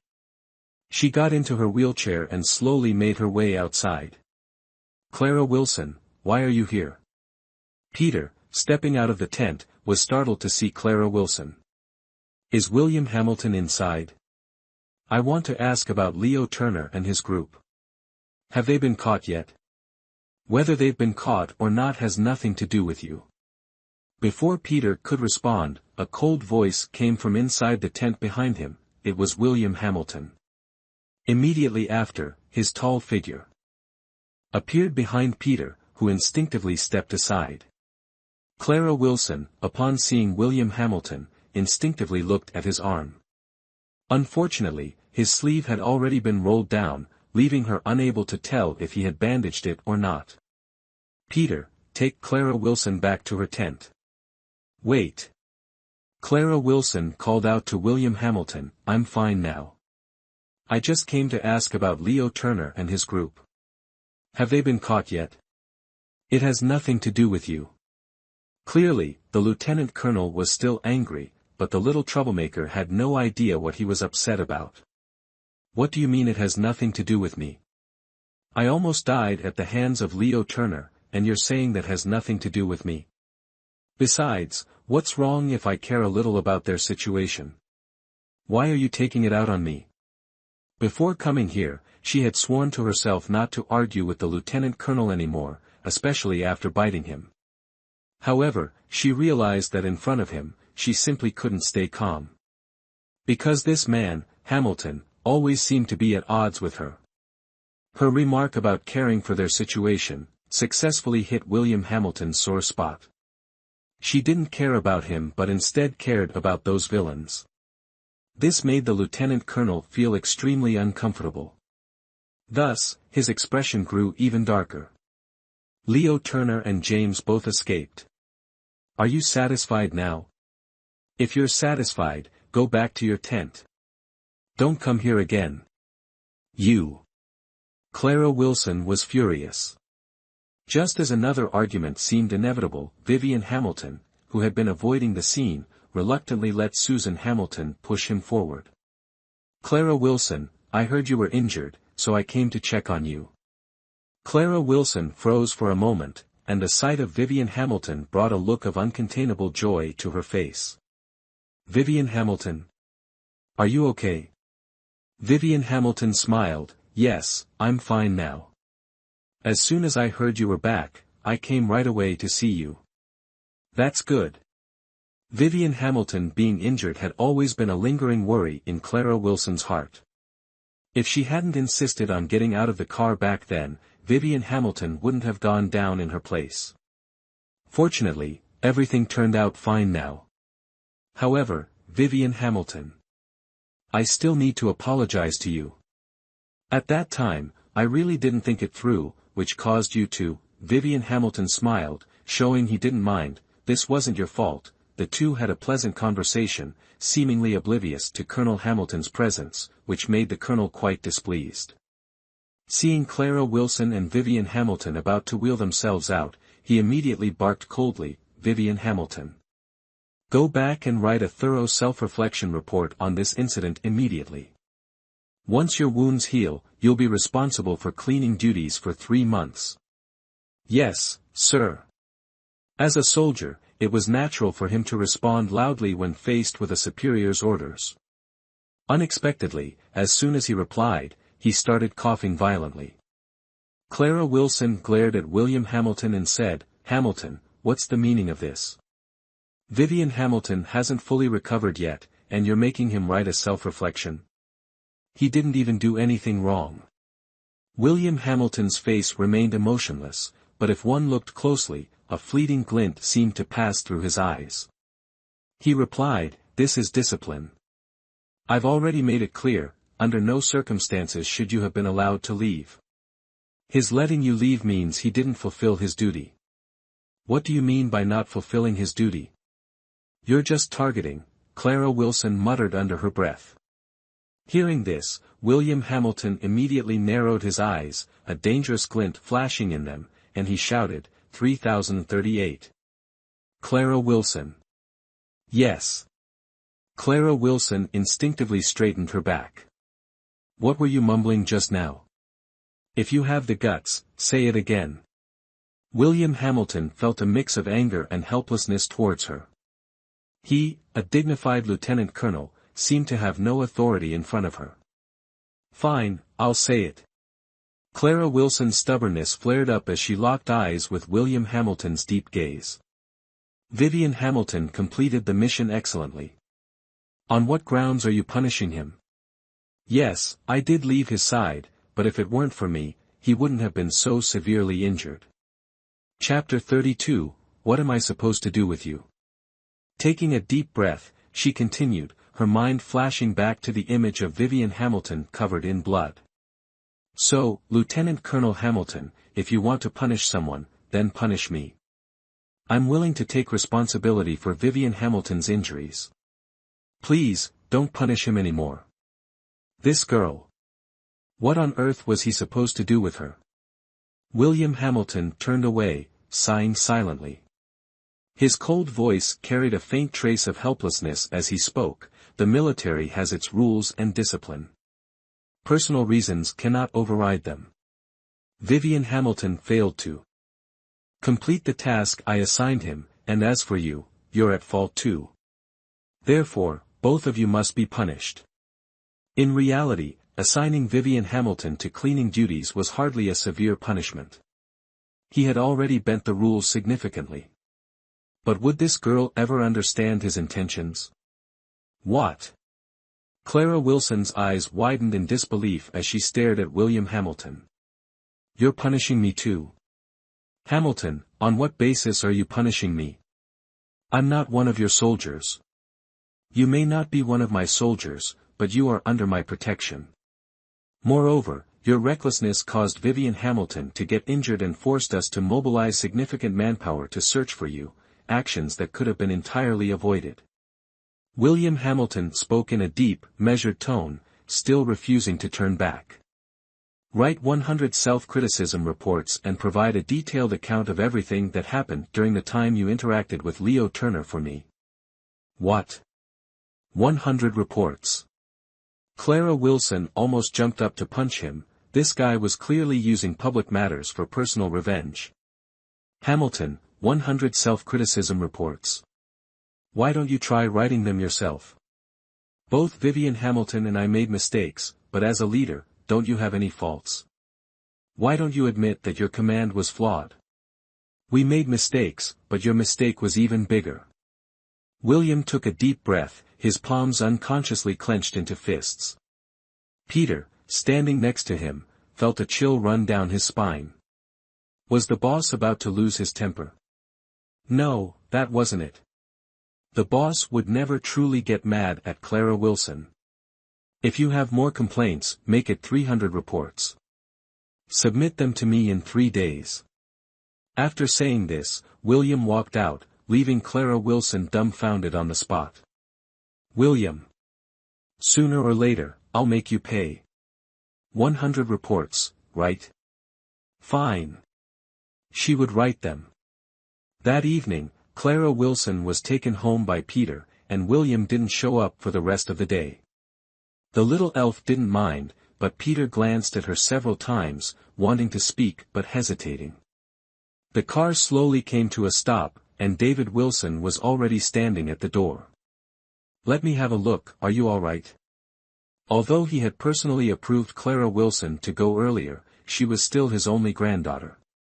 If something had truly happened to her, this old man wouldn't have any will to live. Don't worry, Grandpa. I'm fine.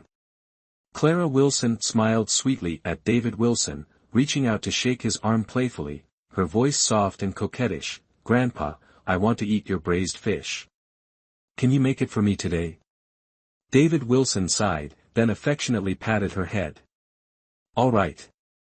I'll make it for you right away. David Wilson walked into Clara Wilson's room and was momentarily stunned to see the bed covered in papers. Clara, what are you doing? The old man stepped in, casually picking up one of the sheets. The large words, self-reflection, were written boldly at the top. I'm writing a self-reflection, Clara Wilson replied without looking up. A self-reflection about what? The old man was a bit annoyed.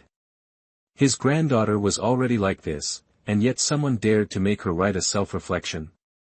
Clara Wilson finished another sheet and finally looked up at David Wilson, pouting. Isn't it because of the grandson-in-law you approved? Grandpa, please don't meddle in my marriage anymore. I can figure it out myself. Was it that boy William Hamilton? David Wilson, of course, knew the boy's character. He wasn't bad, but he was rather rigid, lacked flexibility, and, on top of that, both he and his granddaughter had fiery tempers. But deep down, William Hamilton was a very upright and good person. If he made Clara Wilson write a self-reflection, he must have had a reason. All right, I won't interfere anymore. Finish your meal, then continue writing. Clara Wilson was momentarily stunned but then smiled. If her grandfather had decided to stop meddling now, wouldn't she finally be free in the future? This operation, though it allowed Leo Turner to escape, was still a success overall. At the very least, the hostage was rescued, and a significant amount of leftover weaponry was recovered from the abandoned house. However, William still couldn't relax. Now that they knew Leo Turner had entered the country and clearly had backing, they had to remain vigilant. Just the thought of Leo potentially targeting Clara Wilson at any moment made William feel as though his chest was weighed down by an invisible burden. Report. William Hamilton collected his thoughts and said calmly, "Come in." Peter handed over the report written by Clara Wilson to William Hamilton, his expression extremely tense. He had never seen the colonel's face so heavy before. Looking down at the report, William Hamilton asked in a low voice, "Any unusual activity in the city recently?" Reporting to the officer, "Nothing unusual so far." William Hamilton placed the report down, turned his chair to face the window, and after a few seconds, his deep voice slowly broke the silence. "Take a break." "Understood." Letting out a long sigh, Peter finally stepped outside. These past few days, he hadn't seen the little elf again.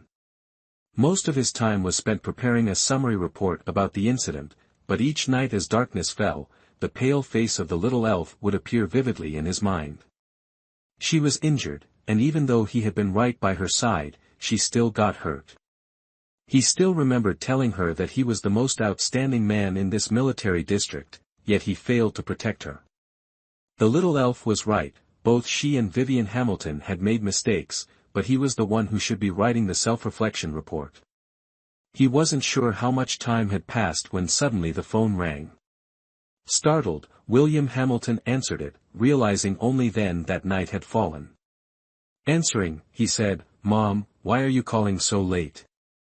"Son, Clara barely escaped death. I want to visit her and see how she's doing, and also discuss what we should do next," Mrs. Hamilton said. These were matters he ought to be thinking about. As a lieutenant colonel, it was his responsibility to protect those around him, especially the woman he cared for. But he had just argued with Clara. Would showing up now upset her even more? Never mind, he thought. I'll wait a few more days before deciding. A decisive and cold-blooded lieutenant colonel, only when facing matters related to Clara Wilson does he resemble an ordinary man. After thinking for a long time, William Hamilton finally spoke into the phone, "I still have a lot of work to do here, Mom.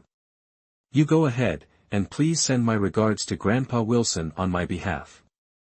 After saying this, William Hamilton hung up the phone, not for any other reason, but because, while speaking on the phone, he had heard some unusual sounds, seemingly caused by interference from another radio wave colliding with this phone signal. This was not normal. This was a military zone, where all devices were equipped with encryption systems. Ordinary phone signals should not be able to interfere here. Could it be? William Hamilton quickly headed to the military zone's radio control center and instructed the staff on duty, immediately scan for all signals across the entire military zone. "Yes, sir." The 3 staff members on duty promptly began their tasks. One checked for any anomalies in the signal earlier, while the other 2 worked together to inspect whether there were any strange signals currently present. ### Chapter 33, Keeping a Hand Spare, Lieutenant Colonel, there seems to be a weak signal here, possibly from a signal jamming device. Why would there be such a thing? William Hamilton frowned and immediately shouted, "The communication system in the military district is compromised. What kind of work are you all doing?" The 3 on-duty soldiers dared not say a word, Everyone was well aware of William Hamilton's temperament. A nearby staff member analyzed the signal type and reported to William Hamilton, "Lieutenant Colonel, this signal jammer seems to target only one specific thing. Moreover, the signal is weak, and the military district's signal blocking system is very strong. So unless examined closely, this interference would be almost impossible to detect." Impossible to detect this interference? William Hamilton glanced at his phone. Could it be that Leo Turner deliberately placed it nearby to eavesdrop on his calls? Thinking of this, William Hamilton hurried back to his office, grabbed his car keys, and strode out. At this moment, Clara Wilson lay on the bed, staring at her leg, which was wrapped up like a rice dumpling, and sighed deeply. This time, they failed to catch them, and Leo Turner still hasn't been avenged. It's hard to guarantee he'll stop now. In truth, it wasn't entirely William Hamilton's fault for poor command. The key issue was Leo Turner's cunning nature. Who could have predicted he had another trick up his sleeve? That sly man, catching him next time won't be so easy. "Clara, it's time to eat," David Wilson shouted loudly. Outside the door, Mother Hamilton held some nutritious items and rang the doorbell. David Wilson, who was preparing his signature dish, asked the housekeeper to open the door. "Is Clara home? I came to visit her." "Yes, Madam Hamilton, she's in her room."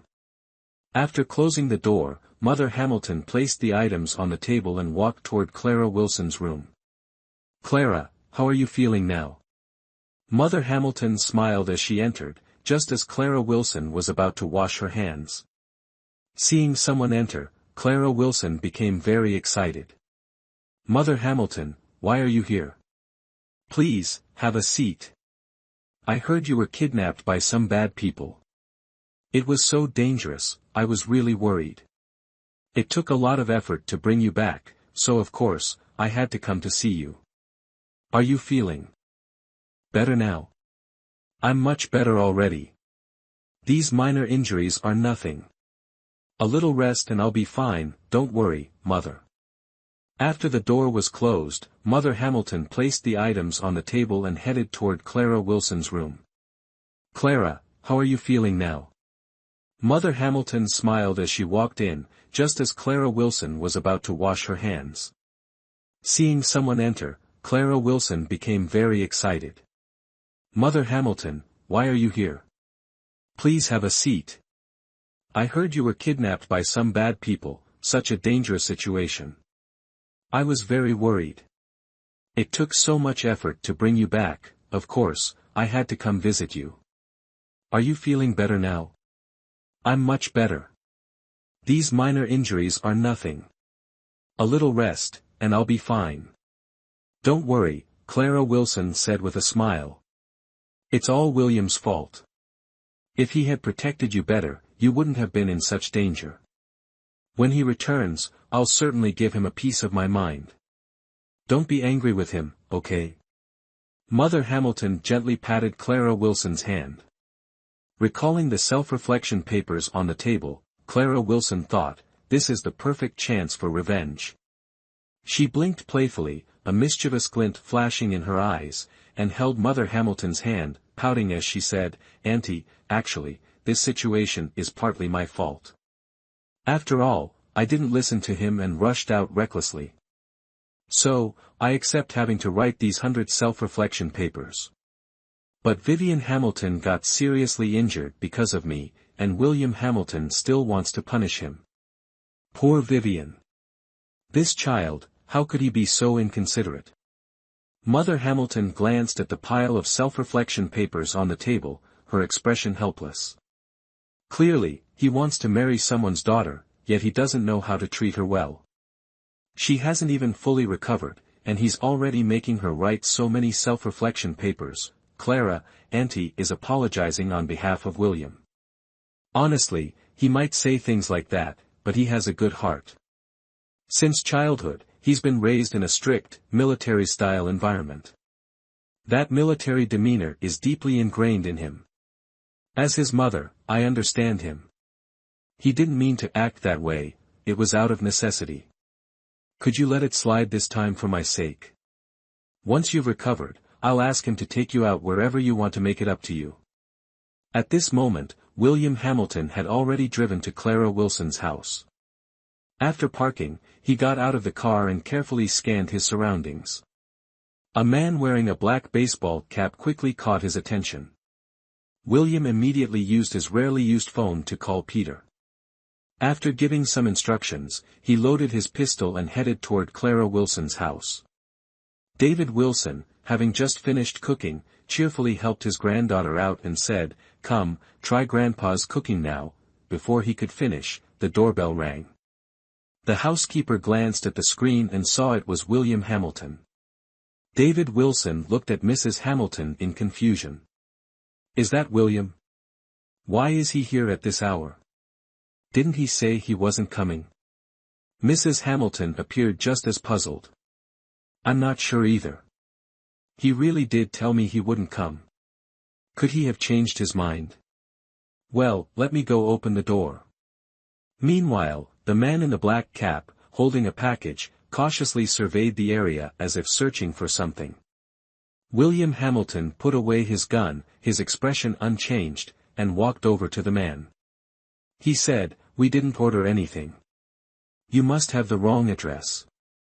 "Oh, I must have made a mistake," the man murmured softly. Standing in front of the man, William held his keys in hand while silently observing him.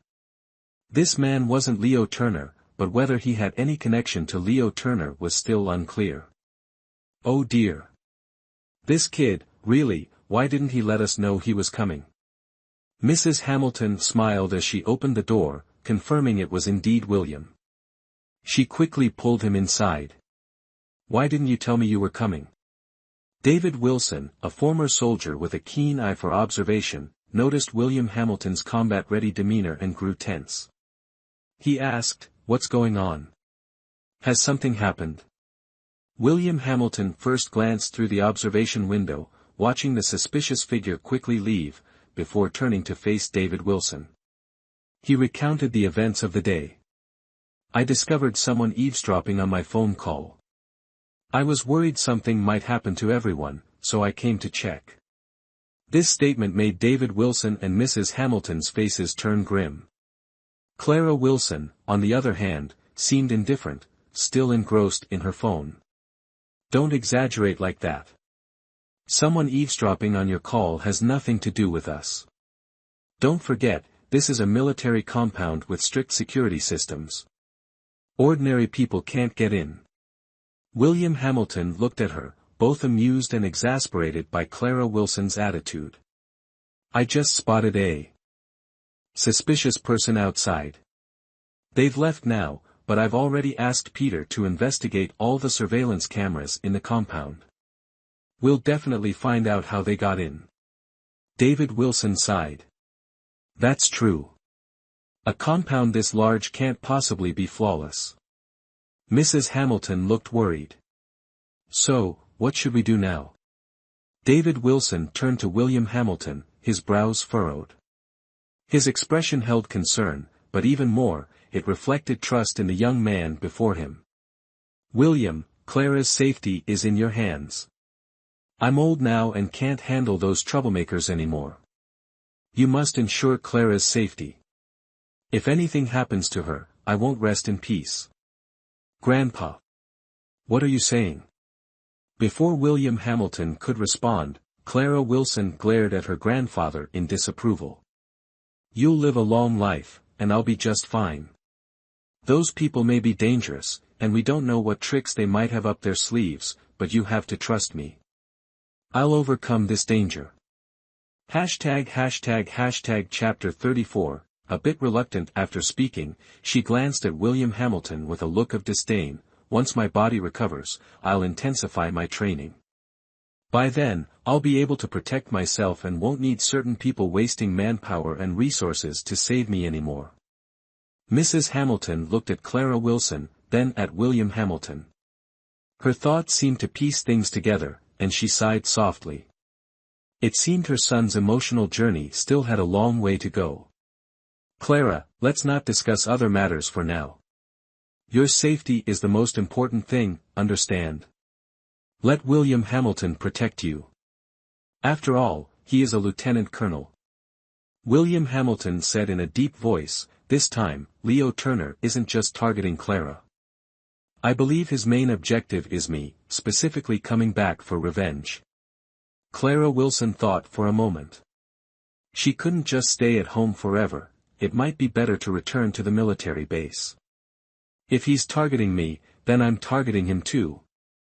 This incident must have caused him significant losses.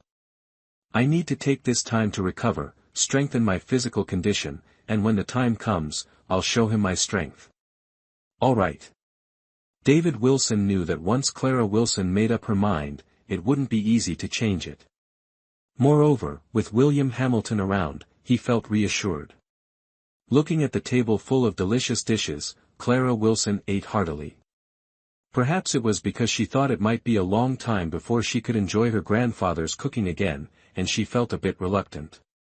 If only she hadn't intervened at the bank that day, things wouldn't have turned out this way, leaving her unable to stay by her grandfather's side. Since following William Hamilton back to the military district, nothing particularly noteworthy had occurred. This room was specially allocated to Clara Wilson by William Hamilton because she was a patient. It wouldn't be appropriate for her to share a room with many others in the dormitory. Her leg was almost fully healed. Susan Hamilton helped remove the outer bandage, applied some ointment, and said, "It's almost there. I think in a little while, you'll be able to take the bandage off completely. During this time, make sure not to let it get wet, understood?" Got it. Thanks. Clara Wilson replied. She was a military medic herself, so how could she not know the condition of her own leg?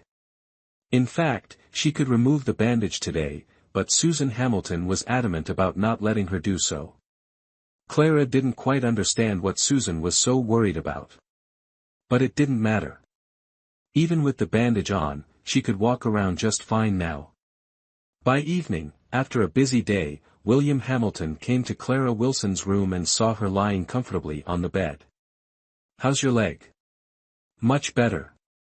I didn't expect you to actually care about others. By the way, Colonel, can we discuss something?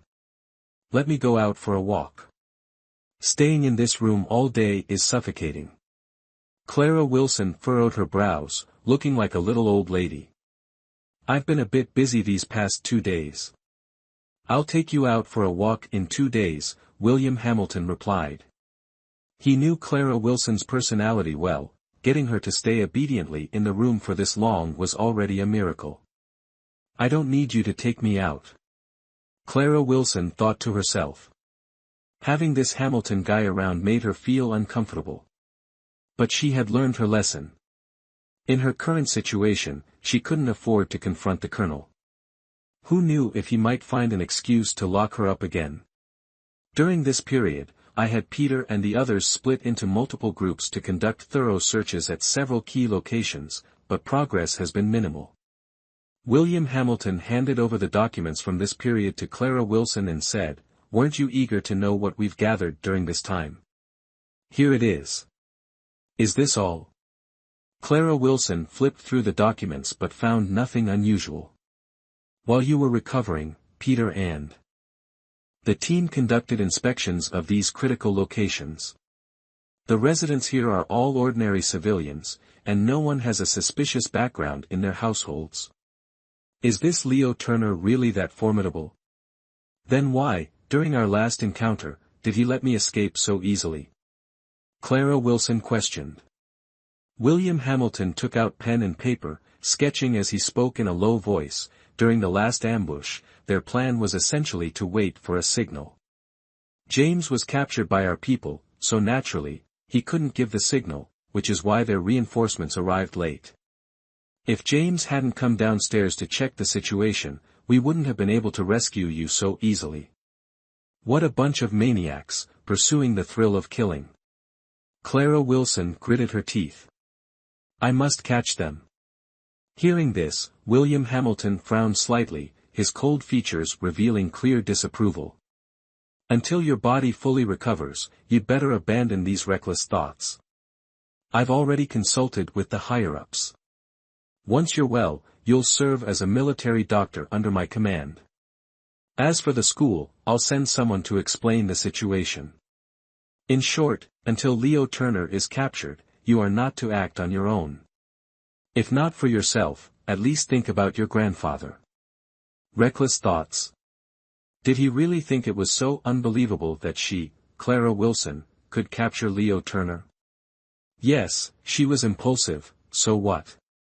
Don't worry. I absolutely won't cause any more trouble. Now, if you'll excuse me, I need to use the restroom. Clara Wilson pushed William Hamilton away, getting off the bed. You can stand up now. William Hamilton noticed her getting off the bed, a faint smile appearing at the corner of his lips, though Clara Wilson didn't notice. Not only can I stand, but I can also jump. Actually, I'm almost fully recovered. It's just that Susan Hamilton is too cautious and afraid something might go wrong, so she hasn't removed all the bandages yet.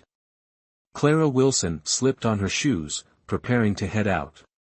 William Hamilton blocked her path, his face expressionless as he looked at her. It's late. Where are you going? If you want something to eat, just ask the orderly to bring it to you. Clara Wilson took a deep breath.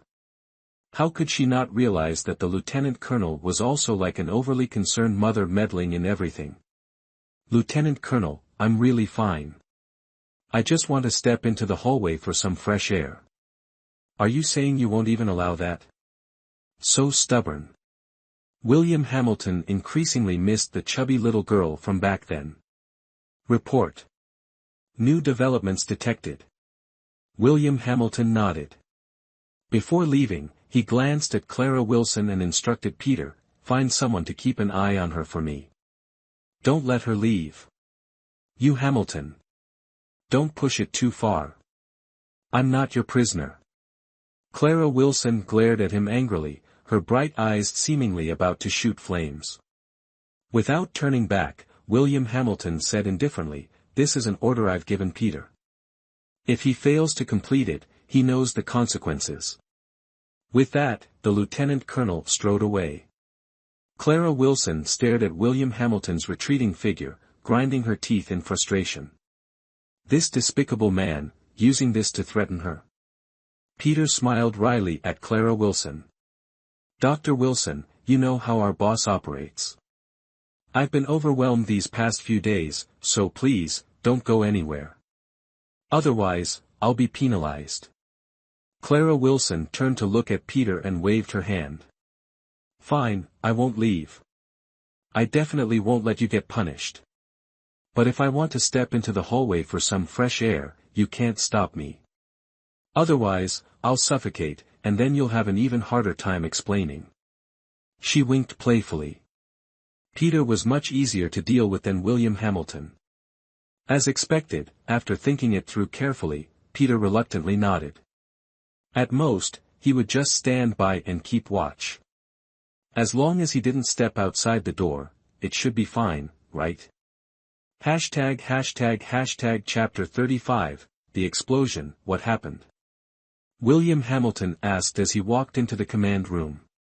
Here's the situation, recently, several fireworks shops have suddenly sold a large number of fireworks.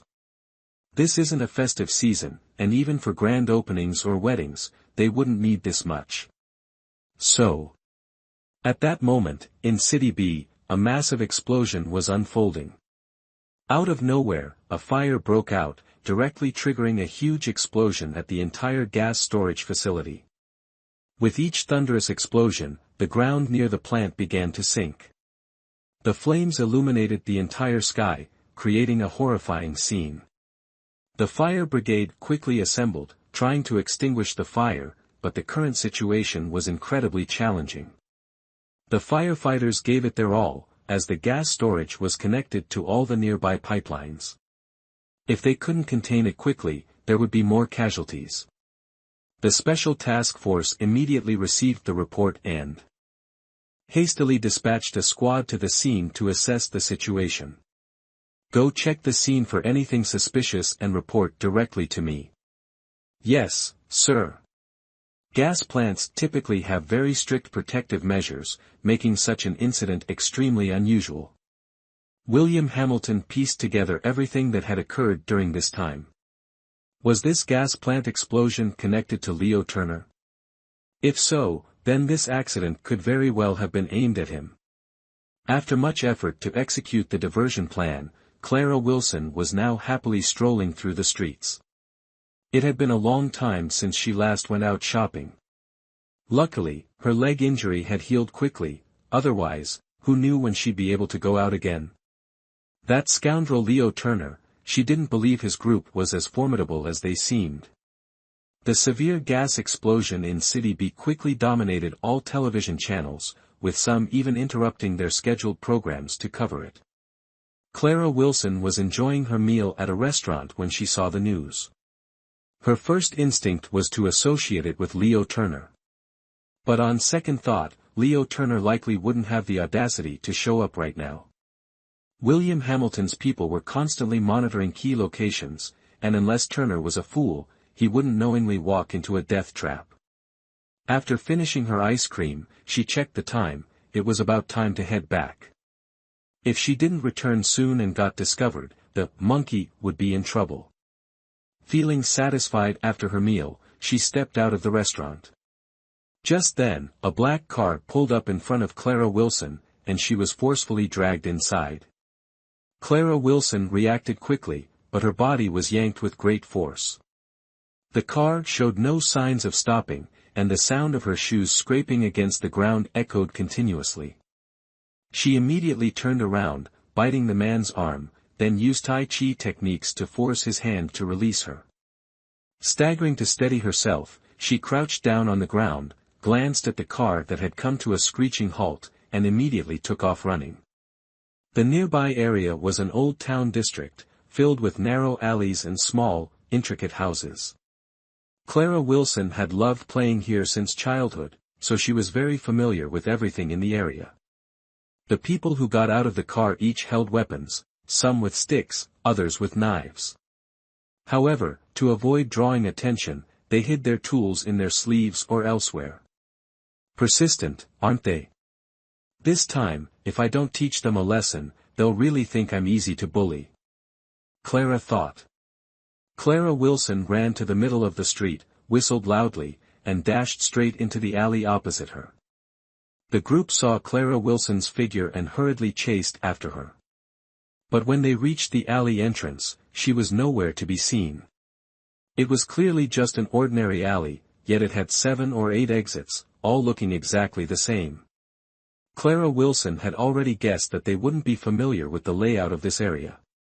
Since they chose this place to target her, she decided to give them a taste of their own medicine. Suddenly, she darted past them again. The group sprinted at full speed to catch her, only to end up empty-handed once more. In just a short span of 10 minutes, Clara Wilson had them running in circles like spinning tops. Glancing at her watch, Clara Wilson clapped her hands, calmly walked away, and exited from the other side with ease. By now, they were probably still wandering aimlessly in that spot. The truth was, the old town area and this side weren't connected. But ever since Clara Wilson discovered a secret passage, she had saved a lot of time every time she traveled through here. Furthermore, that path would basically go unnoticed. Because it leads through a house that collects scrap materials. Exiting the alley, Clara Wilson hailed a cab to the site of the explosion. She wanted to check if there was anything she could help with. William Hamilton, in the command room, had already sent people to assess the situation on site and was awaiting feedback to confirm its accuracy. Report, Lieutenant Colonel, the fire here is too intense. Just now, 2 people were carried out, but they were already lifeless. Understood. Continue observing, check if there are any suspicious individuals nearby or anything unusual at the scene. With casualties already reported, the nature of the incident was extremely serious. He needed to quickly investigate whether this was related to Leo Turner. He couldn't allow innocent civilians to be further implicated. Report, Lieutenant Colonel, Clara Wilson is nowhere to be found. Peter rushed in, panting heavily as he spoke. What? William Hamilton instructed his subordinates to monitor the situation on site and quickly headed to Clara Wilson's room. But just as Peter said, the room was empty, with no one inside. This girl, when will she stop opposing him and obediently listen? He had told her not to wander outside, so why wouldn't she listen? The sharp features of Lieutenant Colonel Hamilton briefly showed a hint of anger. He was about to instruct Peter to search for her when a mysterious call came in. Sim, how was it? Was tonight's fireworks display beautiful? This is the second gift my boss has sent you. James spoke in broken Vietnamese. William Hamilton didn't want to waste words with them. He held the phone, standing still in place. Everything around him was eerily quiet, ensuring the other party wouldn't catch on to his surroundings. The other party seemed to hand the phone to someone else. Old buddy, just enjoy the fireworks tonight. Oh, by the way, your woman has been at this event for a while now, why haven't you rushed there yet? Don't say I didn't warn you, be careful or you might not get to see her one last time. His heart suddenly tightened. William Hamilton immediately hung up and ran towards the command room. I want all the on-site information. Right now. William Hamilton shouted loudly. Whenever it came to matters related to Clara Wilson, he could never stay calm. All of it. Peter was stunned for a moment, then quickly instructed his colleagues, hurry up and gather all the on-site information. Immediately. After giving the orders, William Hamilton stared at the screen intently, his nerves stretched to the limit. He guessed the little troublemaker must have sneaked out to clear her mind, but why did Leo Turner say she was at the scene? Damn it, what is this girl doing there? Several media outlets were reporting from outside the scene. Clara Wilson stood outside, looking inward. Hashtag chapter 36, really want to shoot him indeed. 2 people were carried out, but their entire bodies had been charred black, exuding a strong scent of burnt protein.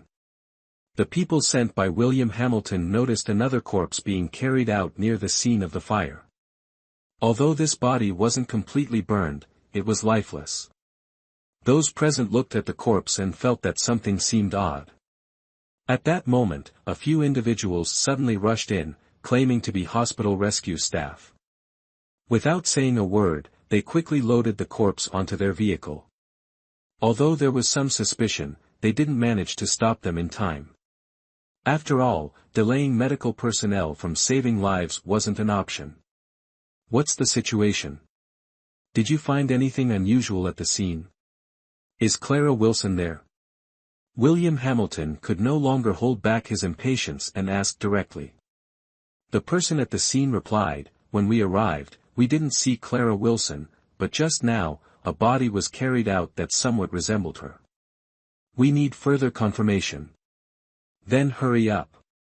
William Hamilton seemed to be at his wits' end, shouting into the phone. Inside the command room, everyone was extremely tense, afraid of any mishaps.